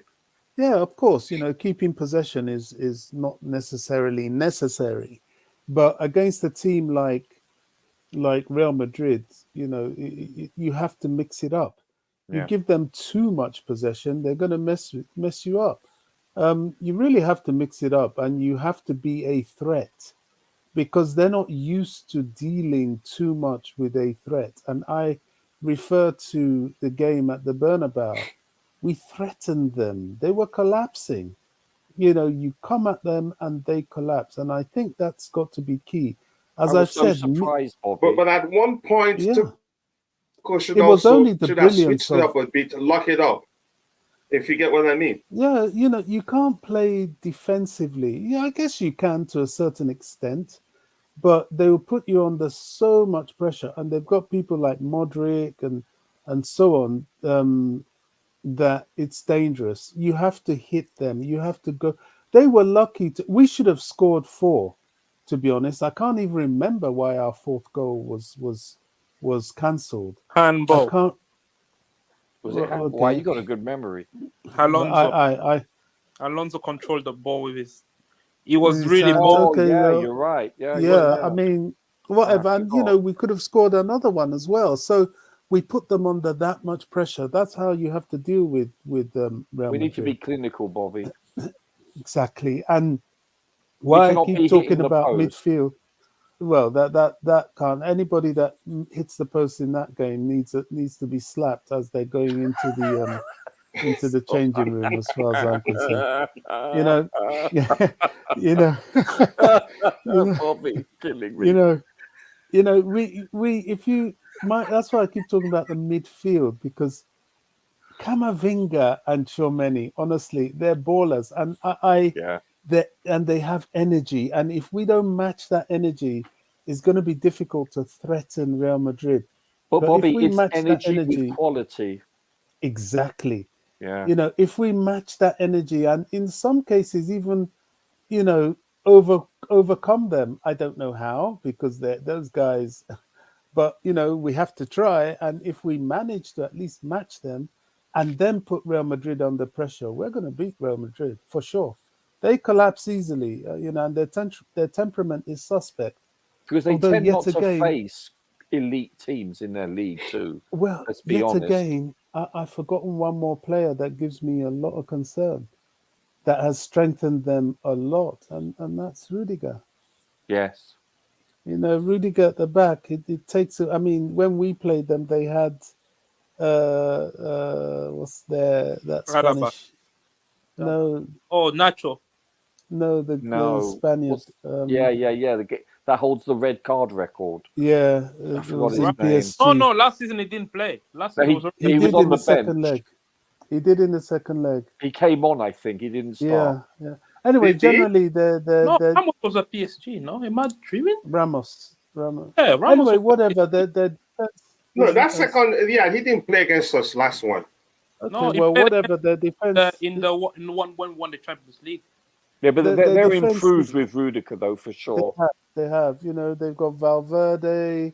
You know, they're a good side. They're a good side, Was but PSG we're last. also a good side if we're fit. You know, you imagine we have a fit You sound Kante, like a fit Potter's Pulisic. lawyer. I Welcome can't to the take your team. place. I can't take your place. I don't defend him that much. I've still got a microscope on him because he's got to deliver the goods. No, I know. You But know, you must admit, though, injuries does play a vital part of a team losing or not winning, shall we say.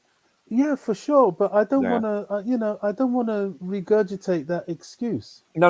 It's not an excuse, Every but game. no. I totally agree with you. I'm not defending him. I'm just being honest with you. Yeah. But it is a factor. I mean, when you have 11 plus one being the suspension, you know, it's a big factor, Bobby. Yeah, That's why I said is. that the season starts now, because he's getting a team, for all intents and purposes, that is close to all being fit. Yeah. You know. But we can do them. You know, there's definitely going to be goals at both ends, as far as I can see. Yeah, I Because it's going to be hard I don't to. see any 0-0s in this tie. No. None It'd be nice whatsoever. to Yeah, it'll shut be them goals. out, but my concern is that we score. You know, it's not even them scoring; is that we score and score Yeah. more. We need to But be clinical, Bobby. you know, they're going to struggle. They're going to struggle with Mudryk. They're going to struggle with Pulisic if they're fit. They're even going to struggle with João Felix. He's a problem if he's fit. Havertz as well if he's fit. You know, I know he's our only striker, but he's not really a striker. So, you know, how do you take care of that? We can give them a lot of problems if we're fit. I keep saying this because that's the main thing. Right, let me catch up with the chat. I am providing free flutes for the fans behind Cotwell's goal. If they play, it should rise out. It should rise out of this little barrel. Let's see that happen now. Take that. That's from Glenn. I like J5 as a person, as an individual. He's a good person. Unfortunately, guys, as you can see, the way I sound and not fully fit, I'm going to scroll to the very bottom. Please, I've said that a million times, but I just have to do that right now. I blame myself for Eugene's behavior. I've been a poor example to Eugene, and I should have taught him how to veil his insult more effectively, in a camouflaged manner. Yeah, maybe that would have been helpful. Thank you for training him. Now he's going to take a break from the channel for a while. We're still talking about injuries with 25 players available for selection. No, that is if they stay fit. If they stay fit, if you paid attention to what Bobby was saying, Potter's theory of football style of play call it what you like, the more I think about how he sets teams up, the more I realize that we're screwed. Really? Okay. Camavinga was always there for them, just on the bench. They regular still use Madrid and Kroos technical brilliance. Okay. Technical brilliance, but they lack physicality and speed in comparison to CFC. Let's see what that would make, exploit that. Bobby, you need to forget about our Bayern Mount. We are left with about around 10 games in the season. Watch rest. Okay. Graham Potter, is this a finish? I don't know. You ask him. Find out from him. If we aren't careful, Felix is doing to Havertz what Jorginho did in Kante passengers. Some solid argument right there. I can barely hear the person speaking. Sorry about that. I think that was Bobby. But I heard him. Maybe you need to up your volume a bit. I heard him. He was clear to me. Yellow card risk for the UEFA Champions League second leg. Silva. Wow, that's a village. Silva, Reece, Koulibaly, Gallagher, Mudryk, Kepa, Enzo. So Gallagher accumulated a few at Shakhtar Donetsk. Massive problem, in my opinion, indeed. First, Real Madrid, then a City or Bayern. Now, Potter, you ain't winning. Okay, let's see what happens. I cannot imagine we needed to rest Havertz. Havertz has just moved to his favorite position. I keep him on for confidence reasons. Yep, I want to see that happen. No team in this world can guarantee a fit squad. Look at Arsenal yesterday. 2 players got injured in the first half. We just have to hope we have everything available. Everyone available. Yep, I agree with you. Can we hire a VFX artist and turn Badiashile into Fofana, Koulibaly, and Champions League nights? Yeah, you just reminded me again. But like we've had that conversation before. Whoever it was that was left out, there will still be an argument as to why would have been better off adding a certain player than that. The good news player, is we won't have that issue next year, Coach. Sorry?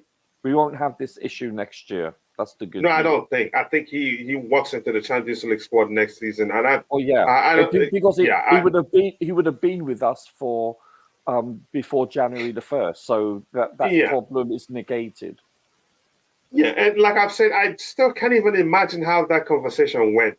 Telling him he's not going to be part of the Champions League squad. Yeah, that's a tough I still can't imagine how that went. Yeah. Let's see what we have here. Don Carlo isn't a tactical genius. He just wins everything everywhere. Well, okay. I get that one. Madrid gained the paint entirely on Modric. Okay, Valverde and Kroos, they only can trust on Camavinga when he has a special date. Tchouaméni isn't a security neither. Since they've lost Casemiro, they suffer. That's the truth. They've had issues in the midfield area. They have young talent, and Kroos isn't getting any younger.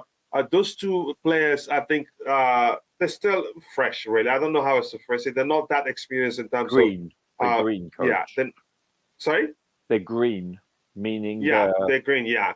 How we watch ball in midnight? Okay, I'm not. You must get Nigerian. Yeah, I agree. That's Nehemiah there. I don't know if you're using your wife's account. Says Agnes, but you told me the last time you used it that you're Nehemiah. The main goal thread is just 2 players. Okay. You start with those 2 names and then stop there. And now there are occasional crazy goals from Madrid. Valverde, but Bobby, please don't overhype them. Well, okay, let's see what else we have. I'm going to scroll to the very bottom. Apologies, guys, I cannot get everything. As you can see how I sound, I am not fully fit. Have I seen anybody that haven't read it? The comments here, Madrid fans say the only team they did not want to play, well, Man City or Chelsea. Like we've talked about that. They respect us as much as we respect them. Madrid attack is one-sided. It's just Vinicius doing all the attacking. Benzema drops deep sometimes to open up the defense. The whole attack is just these 2. Okay, I need to watch them more to see. Bobby is forgetting that during the comeback, we had a pressing game. That was the threat. And Bobby is all for us, again, using the players that can press well for us. If you listen to him quite well. Big up, Kuchila. Big up to you too, Crazy E. It's been a minute. I hope you're doing well. I haven't seen you in a while. And please, if you're watching, if you haven't, take a second, drop a like on the stream. We are at 92 likes, 8 more to get it to 100. Please do that. Thank you so much. Big up, Kuchila. Seems like we will be carrying London clubs in Europe. Yep, London will always be blue. It's only, yep. Thank you so much for saying that. That makes me happy. Let's see what else we have here. Madrid fans. Yep, I've read that one too. You boy, Chelsea got the better side of the hard draw. 7 games have been played between Chelsea and Real Madrid. Madrid only won 1 game, whilst Chelsea have won 6 times, and that was last year. Wow. Does that give you hope? Does that give the panelists hope? No. You want to look beyond that? That's the new era.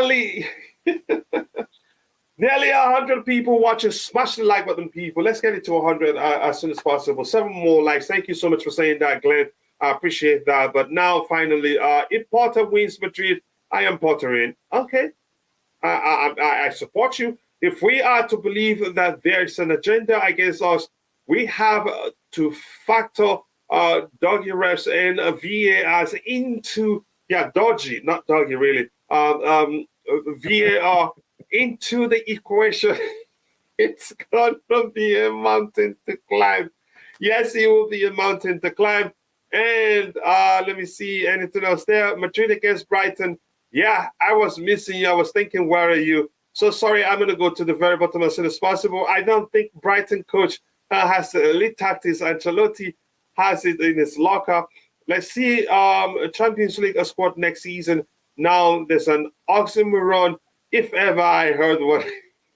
And that's the indirect insult right there. Get Mudryk on the counter, and we are winning it. Yeah, he's our top scorer in Europe, but the 3 goals were scored for Shakhtar Donetsk. It's your mom's phone, not yours. I was thinking maybe your wife's, because Agnes. Okay, thank you for saying that again. Yellow card risk for the UEFA Champions League second leg. I think you said that before. Okay. Silva, Reece, Koulibaly, Gallagher, Mudryk, Kepa, and Enzo too. That's a lot. Coach, Real Madrid primarily play counter-attacking football against good teams. I am not saying that they pack the balls. They don't. Yep, they do it in a very strategic way. But they mainly score from counter-attacks from 2 players. I think I understood everything you explained there. And plus, here's the thing. If you're good at keeping the ball, they're good at making you feel comfortable at doing that. They hit you on the break and score. And then if you come out to get an equalizing goal, they're good at exploiting the spaces that you will leave behind, if that makes sense. So that's a good one there, and I appreciate that. It makes sense. I'm not saying that's what I understood what you explained before. So Roger and everybody on the panel, and Bobby, I hope you're paying attention. In the Champions League this season, this current Champions League edition, each teams have played at this point. Again, if you get to the quarterfinal stage, which means you played 8 games in total, we won 6, they won 5. Roger, does that give you hope? Oh, they won 6, we won 5. Yeah, because they're on the left-hand side. I changed it. So they won 6, we won 5. They drew 1, we drew 1. We lost 2, they lost 1. It's nearly identical, except that we lost 2, but they lost 1. Goals, 12 goals, they have 21 goals. That Roger would not like that one. Yeah, that's a huge difference. Yeah, that's a huge difference. That's oh my goodness. That's nearly twice as much as us. Goals considered, but the shipping goals though. Which is surprising considering their goalkeeper. Yeah. Mm-hmm. This gives me a bit of hope. This gives me some hope. But the fact that the shipping goes? Yes, of course, because that means that we can score from hitting the post and it goes in. Because honestly, I want to see their stats, how many times they've hit the post, because I'm sure we are better at it than them. Listen, this game, just like every other game in the history of football, will boil down to how clinical we are. And let's be honest, we haven't been clinical. And that needs to improve. Hopefully it will do. And that makes you happy, the fact that we've been creating. If you look this year, this whole season, for the expected goals defensively, as I said before, we've excelled. We've been better at conceding goals than our opponents have had the XG. Conversely speaking, we have come nowhere close to scoring amount of goals that our XG has statistically stated. This tells us that we're not clinical. And this has been the issue week in, week out this year for the most part. True, we played some ugly football also, but we're just not scoring and we're missing, quote unquote, big opportunities, unquote. And this is the telltale sign. This needs to change. And I think with confidence to a certain extent, that will transpire, but it needs to be consistent. Otherwise, we're not going to win games, no matter if we're playing in any competition, in any league. It's that simple.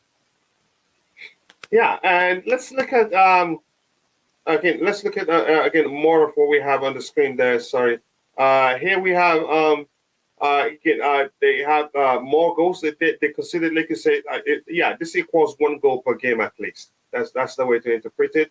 For us, we considered less possession of 57 to their 56 is one more. Pass accuracy 91% of our 87%. Ball recoveries 365 to 295. I don't know what to make. This is of no importance to me. But the goals are goals scored and then how many games they've won. Tackles won 36 to 29. Clean sheets 3 to 3. Saves 16 to their 27. Distances covered. That doesn't come. Which means they're more susceptible to giving opportunities away. Which is goes inside the area. Yeah, the attacking aspect of the whole thing goes inside the area. Is 19 and 10 for us. It goes outside the box.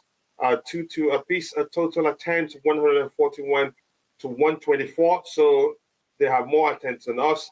Attempts on target 45 to their 55. Of course, Roger knows about this one quite well. Attempts off target 45 to 57. So even this is more, but this is nothing. This shows you they try more. Yes, that's how I see it. Woodwork. What's this say? Hold on. What's it say? And it's in the Champions League. Woodwork 4 times, and that's 0. Is that really a stat? Where does it say that? Look at it here. Look at this line. Where? I'm looking. Oh. Look at it here. Can you not see it? Okay, no, let me scroll up a bit. Yeah, I can't see it. You see it now? Woodwork. Yeah, I believe it. 4 times. Crossbar 2 times. That's a total of 6. All hitting the goal post. Don't forget, because of these shots that hit the woodwork and don't go in, they're not considered shot on target. You do realize that, right?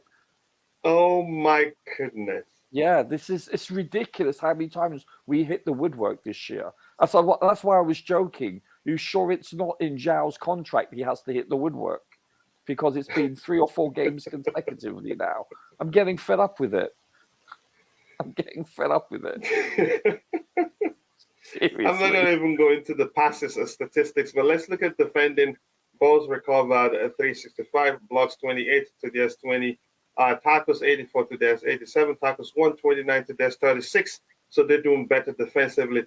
Tackles lost 55. Yep, that corresponds to the fact that they're doing best defensively. Clearances completed 112 to 76. Clearances attempted 132. Those I'm not sure what to make of that one. Goalkeeping pass numbers will be very high. Goals conceded 5. That's understandable. They considered more. Own goals considered 0s. Okay, clean sheets 3 apiece. Saves 16 to 27 of Courtois. Okay. One, I don't know what to make of that statistics really. So let's look at the disciplinary. Yellow cards will have 20, they have 6. Wow. Fouls committed 111 to 56. Yeah. Fouls committed in defensive third, 9 to there's 11. So, but this one is really high. Fouls committed in total is 111 for us, and there's twice as much of this. If which is for quick mathematics there. If you're watching, if you haven't, please take a second, drop a like on the stream, and subscribe to the channel if you haven't. So Rodrigo's gone up. But Bobby, your thoughts on these numbers we looked at? What do you think?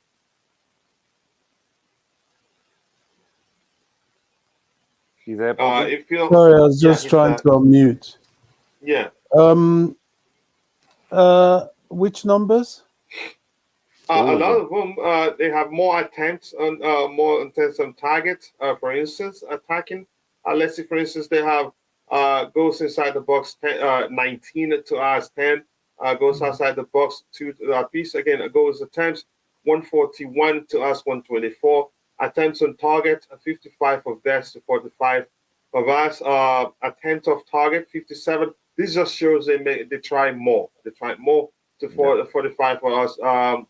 We hit woodwork. Yep, 4 times in crossbar, 2 times post. Crossbar and post. So a total of how does this differ, Roger? Wait. This is when for Champions League. This current Champions League, yeah. Look, honestly, I don't look to these sort of things to make any deductions. You know, we've had massive injuries. We've not had the squad that we know we can have. Yeah, people might say, well, we had Reece James for most of the Milan tie. We had Fofana for most of it as well. Okay, yeah, suppose so. I think the game after that, we weren't with them. I think we played, was it Leipzig? Leipzig? Who did we play? Leipzig. Oh gosh, what's that other team? RB Leipzig, wasn't it? What game are you talking about? Salzburg. That was in our group. Yeah, I think then we were deprived of Chilwell, James, and Fofana, and we were deprived of Kante. Now, even with all our team, we know that we have a goal scoring issue, a goal scoring deficiency. We do. That is definitely something that's chronic within the team and cannot be pervasive. By the way, a quick side note. I did watch Osimhen the other day. I did very, very much like what I saw, the way he took his goals. I think he would fit into Chelsea 100%. He's a baller. Okay. He's a serious player. He is, because the way I judge my strikers is how they take their chances. Sure. It's not, he took his chances. He's not too much involved with the build-up, but he's got enough about him and enough mobility about him for me to believe that he could be integrated into Chelsea. But, I digress. So we do have that goal-scoring problem. But, as I keep saying, going forward, we have never had the privilege of a fully fit squad like a lot of these other teams. They tend to come to these games with fit squads. Look at Bayern I watched the other day. They had a fit squad. Even Madrid themselves, they had a fit squad. The only thing I saw happen to them was, I know the leagues are weaker, and for us, we often are coming into the games off the back of League Cup games or FA Cup games, as well as league games. I mean, we play the full repertoire. And last season or the season we faced them, I think we were also deeply involved with the World Club Cup as well. So we are flogged as a team. That's why we need our squad depth and we need our squad rotation. I think key for Chelsea for this will be the fitness of our squad. If our squad is fit, I think we can beat them. It won't be easy. I don't underestimate them. They are a fantastic team. I mean, any team that has Rudiger, I'm scared of in the first place. And people think I'm over talking Camavinga and Chomeni, maybe, but I think they're a massive threat. But You have to show them respect. Oh, for That's sure. football. Yeah. But something in me tells me that we've not really had our players fit. And when we have our players fit, one quality that we have that the rest of these superpower teams, as I like to describe them, can't live with us with, it's our high press, our high octane game. When we switch to that, we are formidable, as they saw in their own backyard. That's what I believe. So these stats really, to me, are circumstantial. That's all I'll say. Yeah, Roger, you want to add anything to that, or should I go ahead and catch up with the chat? Let's go ahead and catch up. I agree, though, with everything Bobby said. It is. Yeah, it makes sense. We have to show them respect. Whether you think those two players are inexperienced or not, you have to show them respect. Go ahead, Roger. Sorry. No, these are factors. These are massive factors, having a full squad to choose from. And we haven't had that luxury, shall we say. So it's part of the game. I get it. But this is what happens when you play in a more physical league. And our cup games are more physical, domestic cup games I'm talking about. And these are factors. And it's not just my opinion. You listen to a Conte, a Klopp, a Jose, a Pep, etc., et al. They will all tell you this is the case. So these are coaches that come from overseas. And once they've coached in England / Wales, they will tell you that there is a difference. So we haven't considered any penalties in the Champions League, and they've considered one. Okay. Okay. It looks like we've actually done well better defensively than them. They've considered more goals plus a penalty. So that's a good hope. If you deep dive into this statistics, and it's excellent, by the way, because it has everything. It has key stats where everything is together. It has attacking stats, distribution stats, and it has defensive stats, and it has goalkeeping stats. So, yeah, it's complete. Plus disciplinary. It just didn't mention the players, but we have a lot of fouls committed and yellow cards 20 in total. So that's, by the way. Let's see what we have here overall. In UEFA Champions League, should Mendy play instead of Kepa Arrizabalaga? It's up to the manager, really. But I say I see Kepa keeping his place, except if Graham Potter, Roger, correct me if you don't see the possibility of this happening. But I'm just going to highlight this and then catch up with everything we have in the chat, because by the time we finish talking, it will pile up again. There's a chance Graham Potter looks at it and say, wait, Mendy won the Champions League. He was the goalkeeper between the sticks all through nearly all the Champions League games, and he did well in the final, was excellent in all the stages. There's a chance he says, let's bring him in. I don't know, but I'll come back to you in a bit, Roger. I highlighted that comment, then I'll come back to you.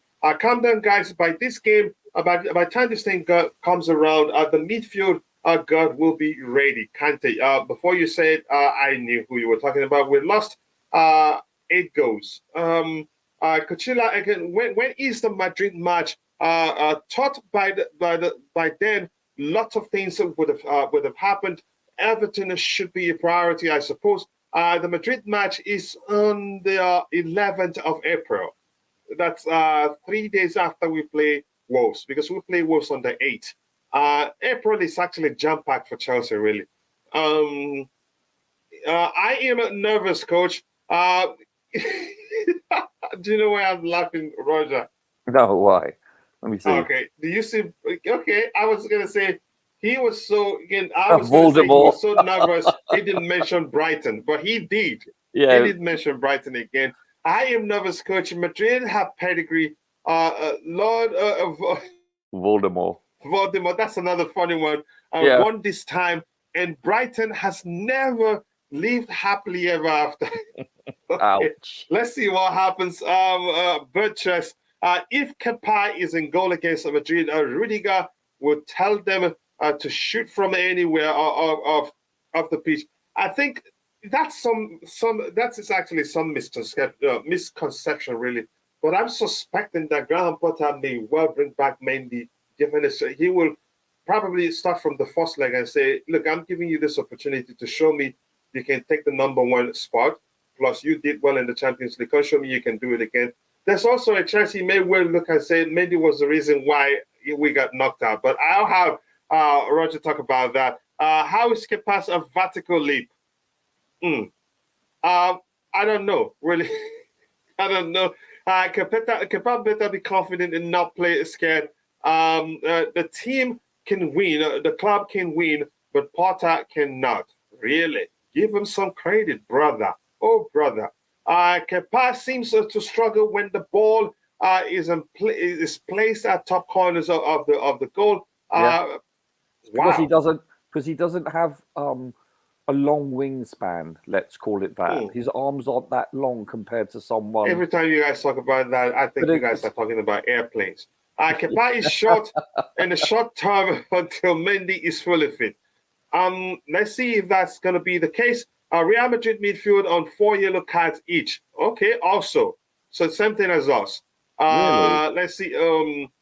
Okay, April 9 matches for Chelsea. Yep, I have to do a YouTube short on that. I cannot believe we got a Madrid again. That's why somebody's saying probably rigged. According to Chama. I'm reading because we have only a few comments in the chat right now because I'm not feeling well. The winner of Chelsea and Real Madrid usually wins the whole thing.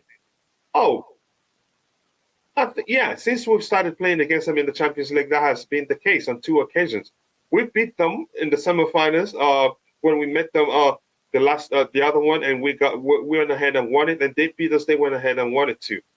You could say the winner against Chelsea usually wins it. I remember Eto'o telling Inter Milan players, "If we beat Chelsea, we're winning it." Do you remember that? No. Eto'o literally said that. Yep, he told his Inter Milan teammates with Jose Mourinho as a lead, "If we beat Chelsea, we're winning it." Probably from his Barcelona experience. But each time they've beaten us, they've gone ahead and won it. And I think that's the case. Hi, everyone. I'm not nervous about the UEFA Champions League draw. I see Chelsea advancing to the semifinals. And I was waiting to hear Rodrigo's vision, but he left before I could ask him that question. So, Roger, your thoughts. Should Mendy start instead of Kepa Arrizabalaga since he's fully fit? Assuming that Kepa doesn't incur an injury and doesn't have a collapse in his form, I believe that Kepa should maintain his starting position based on what I've seen thus far this season. I think he's played quite well this season, really has. If you look at who did City just play a couple of days ago, their keeper made a big faux pas coming out. Same with, or was it Liverpool's keeper? I forget. It's you look at like most of the top keepers in the Premier League this year, they've been making mistakes. I'm not talking about Tottenham's, he's been doing it a lot. They've been making a lot of mistakes. So look at Arsenal's keeper last night. Should not be beaten from 46 yards out. It's that simple. You have to have perspective where your goal line is. So we haven't really seen Kepa make any mistakes that has led to us conceding or losing a match. So I think he's been on good form for the most part. Has he made some mistakes? Yes. But we've been a little bit lucky that they haven't led to goals, or at least many goals. So listen, I think he's been playing very well. His confidence level is high. More importantly, his distribution has been superfluous. It's been excellent. That's the one thing. If you do put Mendy in and you don't have confidence in his footwork to feet, then he's going to be kicking it long each time, and invariably you're going to lose possession, and it puts us under more pressure. Don't forget that these are factors that you have to take into consideration. Is Mendy a top keeper when he's on form? Of course he is. He's proven that to be the case. However, currently right now, I wouldn't take that risk. That's just me. Will Potter? Listen, I look at it. that when Pep came in, he got rid of the English goalkeeper and brought in a person that can play with his feet. There's certain styles of football, modern football that is, that they rely heavily on playing from the back because that goalkeeper is the 11th man. So that's the way I look at it. Coach, you there? Yeah, I was doing something on the other screen. Thank you so much for that. It will be difficult, but never say never. We're not sure what Grandpa is going to do. Injuries aside, Coach. Injuries aside. Yeah. And Bobby, if you have anything to add to that, whether you think Mendy comes in to become the Champions League keeper, I want to hear from you. I know you have issues with Kepa Arrizabalaga's height, so if you're still there, you can come in and speak whether you think Mendy should come in. Countdown, guys, but his game comes again. By the time this game comes around, the midfield, I think I've read that one too. N'Golo Kante, we lost Echoes in a row. I am nervous. I think I've read a lot of this stuff there. I just had to go to the highlight comments to read what Chimera was saying there. If Kepa is in goal against Madrid, Rudiger will tell them to shoot from outside the box. Let's see from the bench. Actually, he said from the outside, anywhere on the pitch. Sorry. How is Kepa's vertical leap? I don't know. And you've answered that question. Kepa better be confident on and not play scared. That's the New York guy. Keshawn, nice to see you. The team can win. And Graham Potter, you hate giving the man credit. Kepa seems to struggle when the ball is placed at the top corner. I think I've read that one too. Kepa is short time until Mendy is fully fit. That rhymes there, but let's see what happens. Real Madrid midfield for you, Lucati. I've read that one too. I've read this one. The winner of Chelsea, yep, I've read that one too. With this one too, and if we win this season Champions League, I will set fire to all. Don't tell me, please, and don't do that. That's not okay. Confidence is key for us. I believe that too. Chances of Chelsea beating Madrid and one of Man City or Bayern in the semifinals is 1 to 10. That's odd.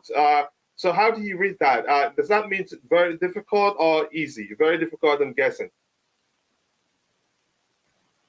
Roger, you there? Yeah, I'm looking. Chances of Chelsea beating Madrid and one of Man City or Bayern Munich in the semi-final. We have a 1 in 10 chance. Basically, it's very difficult. Yeah, it's not pretty reading, Coach. It's ugly. This is the worst case scenario. We literally, the 3 best teams in the competition on paper are on our side of the draw. What else can I tell you? You know. Yeah, I agree with you. It makes sense. I wouldn't say that. That's not okay, really.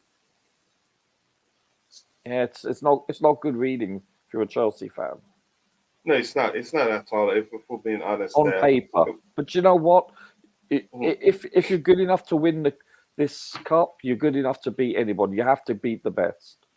If you get to the quarterfinals, you're good enough to win it. Yeah, you are. Because at least you should say it that way. Yeah, go ahead. Yeah, no, I believe that. I believe that if you get to the final 8, you are. Any one of the 8 teams. Well, let's be real.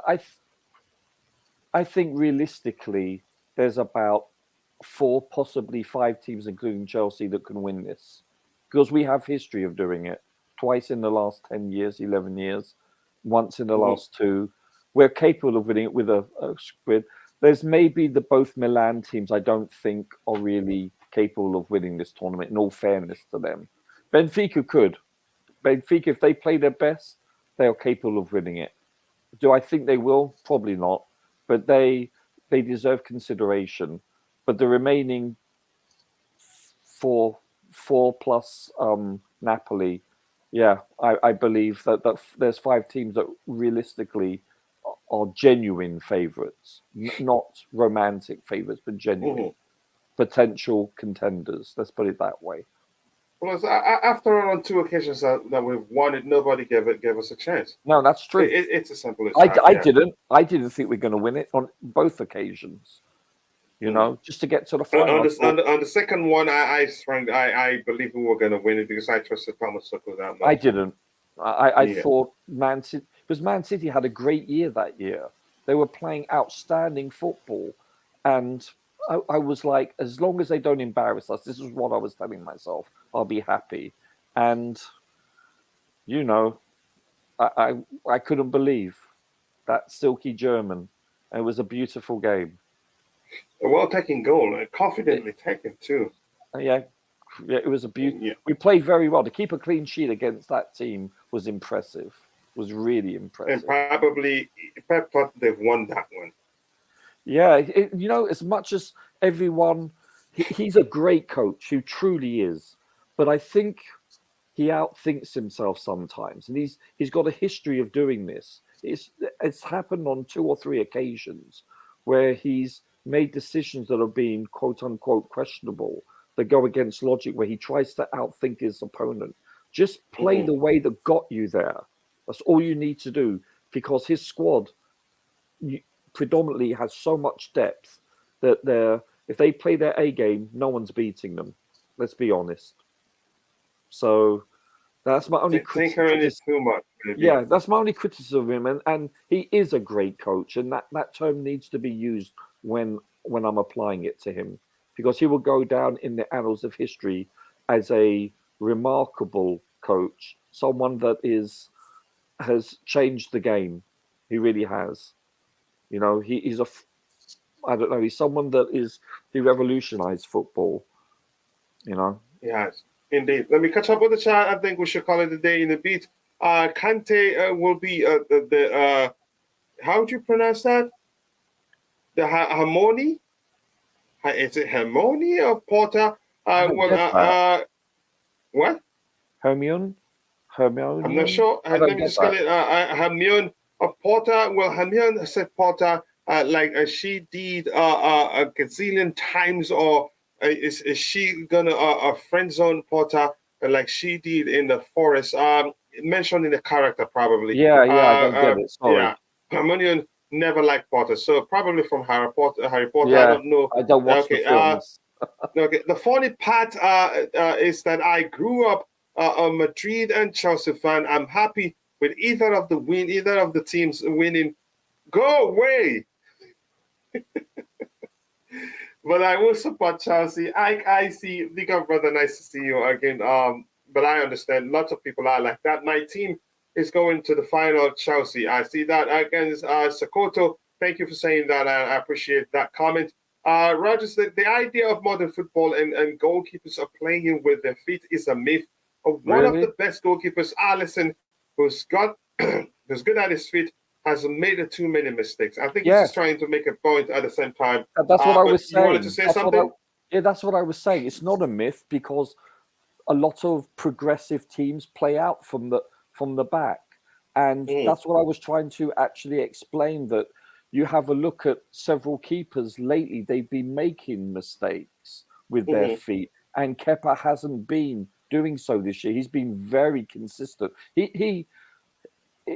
His distribution with his feet and with his arms has been excellent. I think one of the top in the league. And when you equate the fact that he hasn't made mistakes leading to goals or losing games, I think you have to put him as one of the best in the Premier League.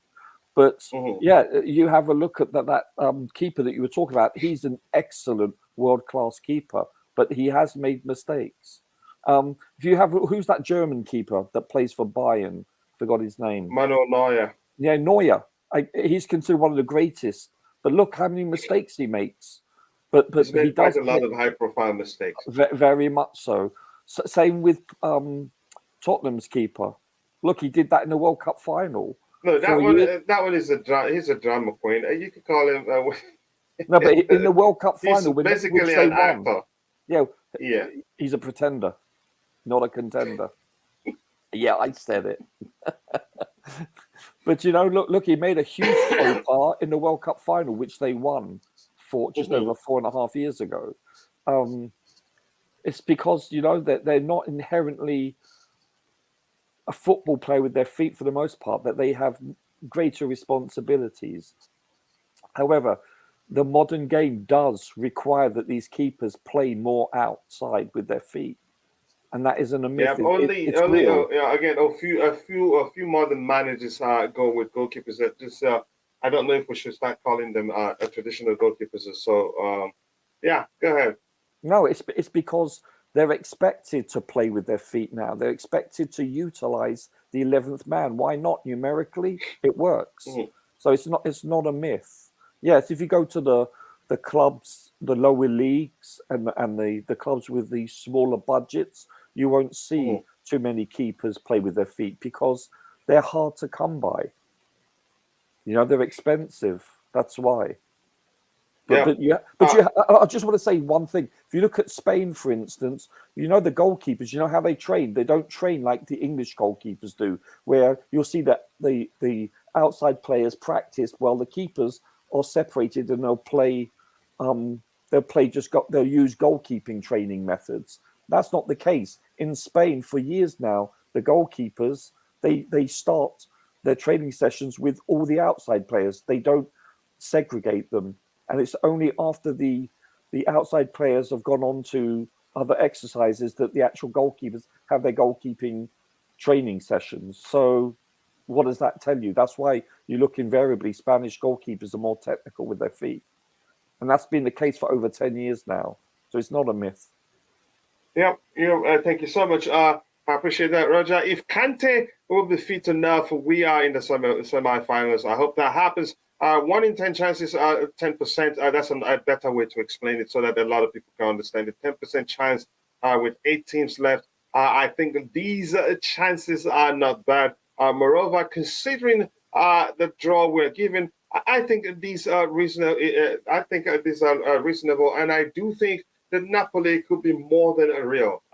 Napoli, don't take anything away from them. If you watch them play, oh my goodness, they are something else. Roger Kepakostas against City on the long shot by Skip. He's not arguing against that. If you pay attention to what he was saying. Yeah. Midfield 3 containing fit Kante should be able to bully Madrid. Kante alone is capable of dealing with them on his day. Real Madrid is a great team, but they can be beaten. And I see Chelsea doing this, and they fear us. And we have how many times we've played? I think you have the better record, given the history. We'll look head-to-head count we looked at before. The sad thing is Potter will not be sacked when we have 0 points at the end of April. Really? Do you think we're going to have 0 points?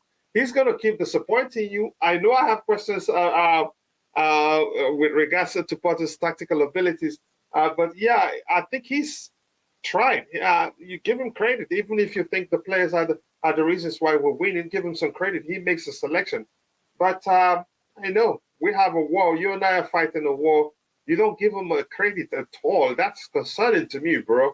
But I still love you anyway. Big up everyone. Big up to Boho, my South African brother. Always nice to see you, my brother from the Madiba line. I hope you're doing well. Hit the like button, people, and subscribe to the channel. Please do the same to Boho's YouTube channel. Click on the 3 dots by his name. Click on go to channel. Be sure to subscribe and let him know I sent you. What do we have? Real Madrid versus Chelsea again. Let's go. Hope we win. So Roger, your final thoughts. I'm not sure if Bob is there, so we can call it a day. Yeah, I'm back, Coach. Okay, Bobby, anything else you want to talk about? Or with regards to the draw and how we can beat them? Or whatever you want to talk about before we call it a day. And your final thoughts at the same time, then I'll get Roger's final thoughts and we'll call it a day.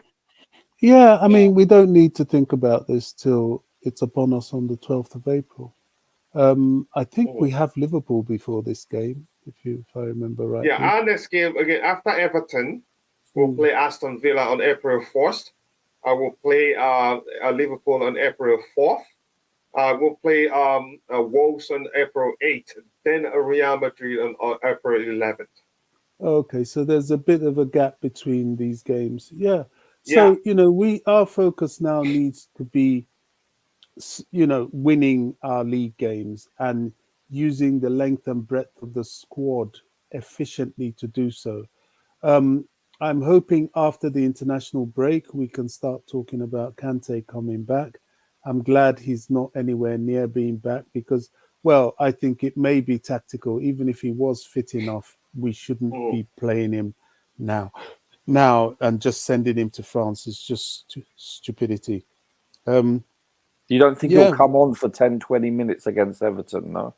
I hope not. I Okay. really hope not. Because the next thing is the international break, and they might, take him off. They might take him, and I don't want that for him.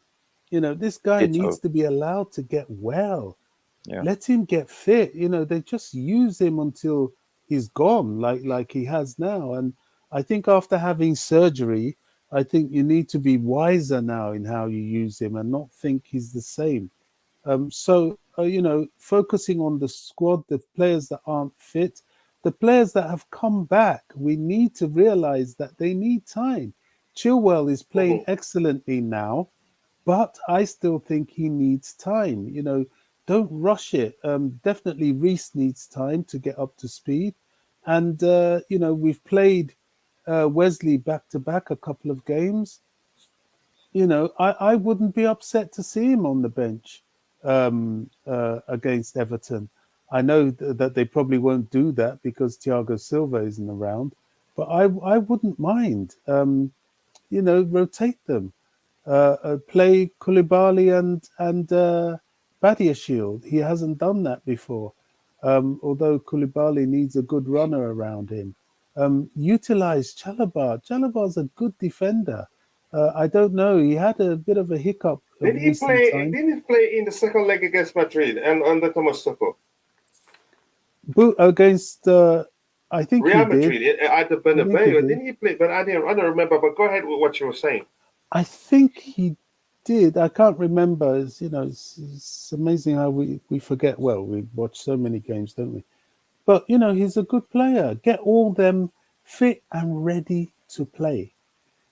Ready to play. We should be able to call people off the bench against Madrid that are going to make a difference, or at least maintain the standards. Here. And I really believe we can turn them over. We can do this. It's really going to take every ounce of what we've got, but we can do this.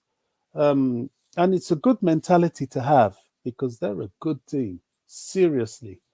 The thing with them, it's going to either go one of two ways. Either we beat them or we just fall apart like we did at the bridge, which I don't think somehow that will happen again.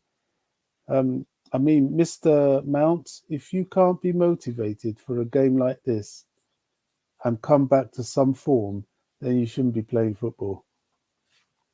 Seriously. That's all I have to say, Coach. Yeah, I agree with everything Bobby said as usual. No surprise there. Thanks, Shocking, really. No, but it's true though. No, it's true. All facts. All facts. I'm just saying shocking, really.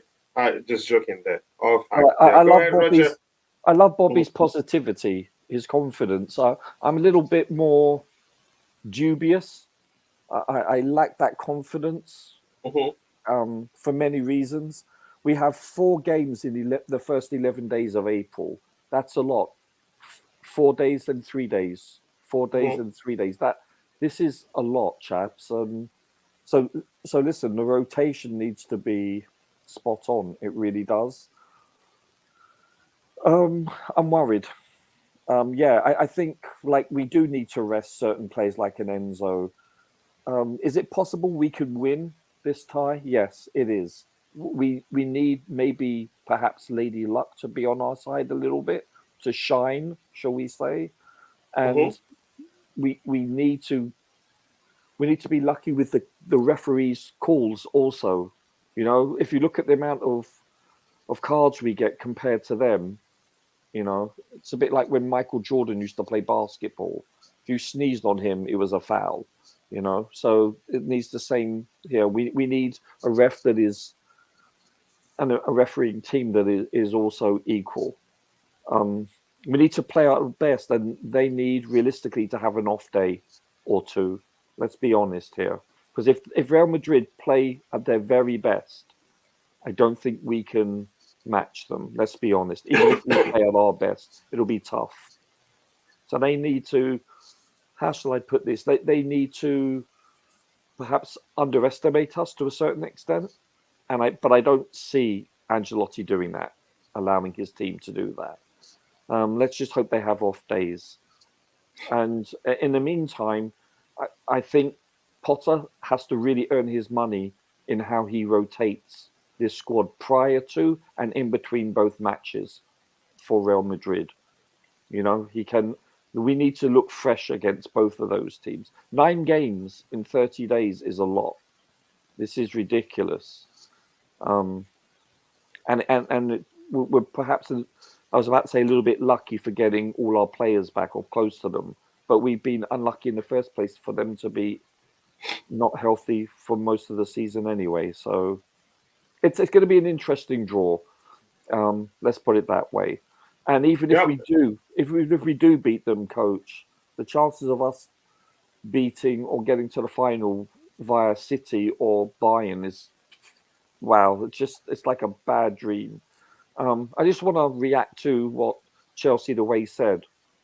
It says, Roger, which is your priority? I left him there for you to see it, by the way. It says, Roger, which is your priority as goalkeeper? Who stops shots going into the net and a goalkeeper who plays well with his feet? Well, it's both, actually, because you can have both. That's been the case the last 10 or so years. So you would hope that you have a goalkeeper that, shall we say, excels in both departments, that is a good shot stopper. True, Kepa hasn't been great from shots outside the box, and we've illustrated why, because he doesn't have a long wingspan. However, if you notice shots inside the box, does very well because he has great reflexes and his positioning is excellent, where he doesn't have to rely on his wingspan per se. So there's pros and cons to him being in goal. You know, don't get me wrong. He's not the prototypical perfect goalkeeper, but he does have attributes that are very endearing to a coach, namely his distribution and and the way he commands himself. So that's my answer to that question. All right, I'm just going to read this. Read just his comment there, and then we'll call it a day. I get Bobby's fear about the injuries of the players, unlike Kante, are needed to be eased in, otherwise he will never be match fit. Yep, he has to play games. I know Bobby understands that too. The game against Real Madrid is not a David versus Goliath, unless of course you are calling Real Madrid the David, and that's not the case. Real played like the David last season. They were well beaten until one magical ball in the box, a side foot pass from Luka Modric. But that's fine. I want to say thank you, Jesse. Thank you, Chelsea, all the way. Thank you, Namara Fawale. Thank you to Rojo, my brother. Thank you to the Bluetooth game. And thank you to I forgot the semi-final pathway is already drawn up, isn't it? It is. Yeah, we meet either Man City. We meet either Man City or Bayern. Doesn't matter. If we get through Real Madrid, we'll have the confidence to get through them. And by the way, we played the home game last, which is an advantage. I grant you that. Well, marginally. Yeah, I agree. Better than the alternative, though. Yep. Right. It was a pleasure, Thank you so gentlemen. much. Yeah, thank you so much. It was an excellent show overall. What do we have? JC and Chelsea all the way. Every other person, Bobby Fairview, I see. And if you're in the channel and I didn't mention your name, apologies. I'm only human. See you guys next time. God bless us all, and bye. Thanks, gentlemen.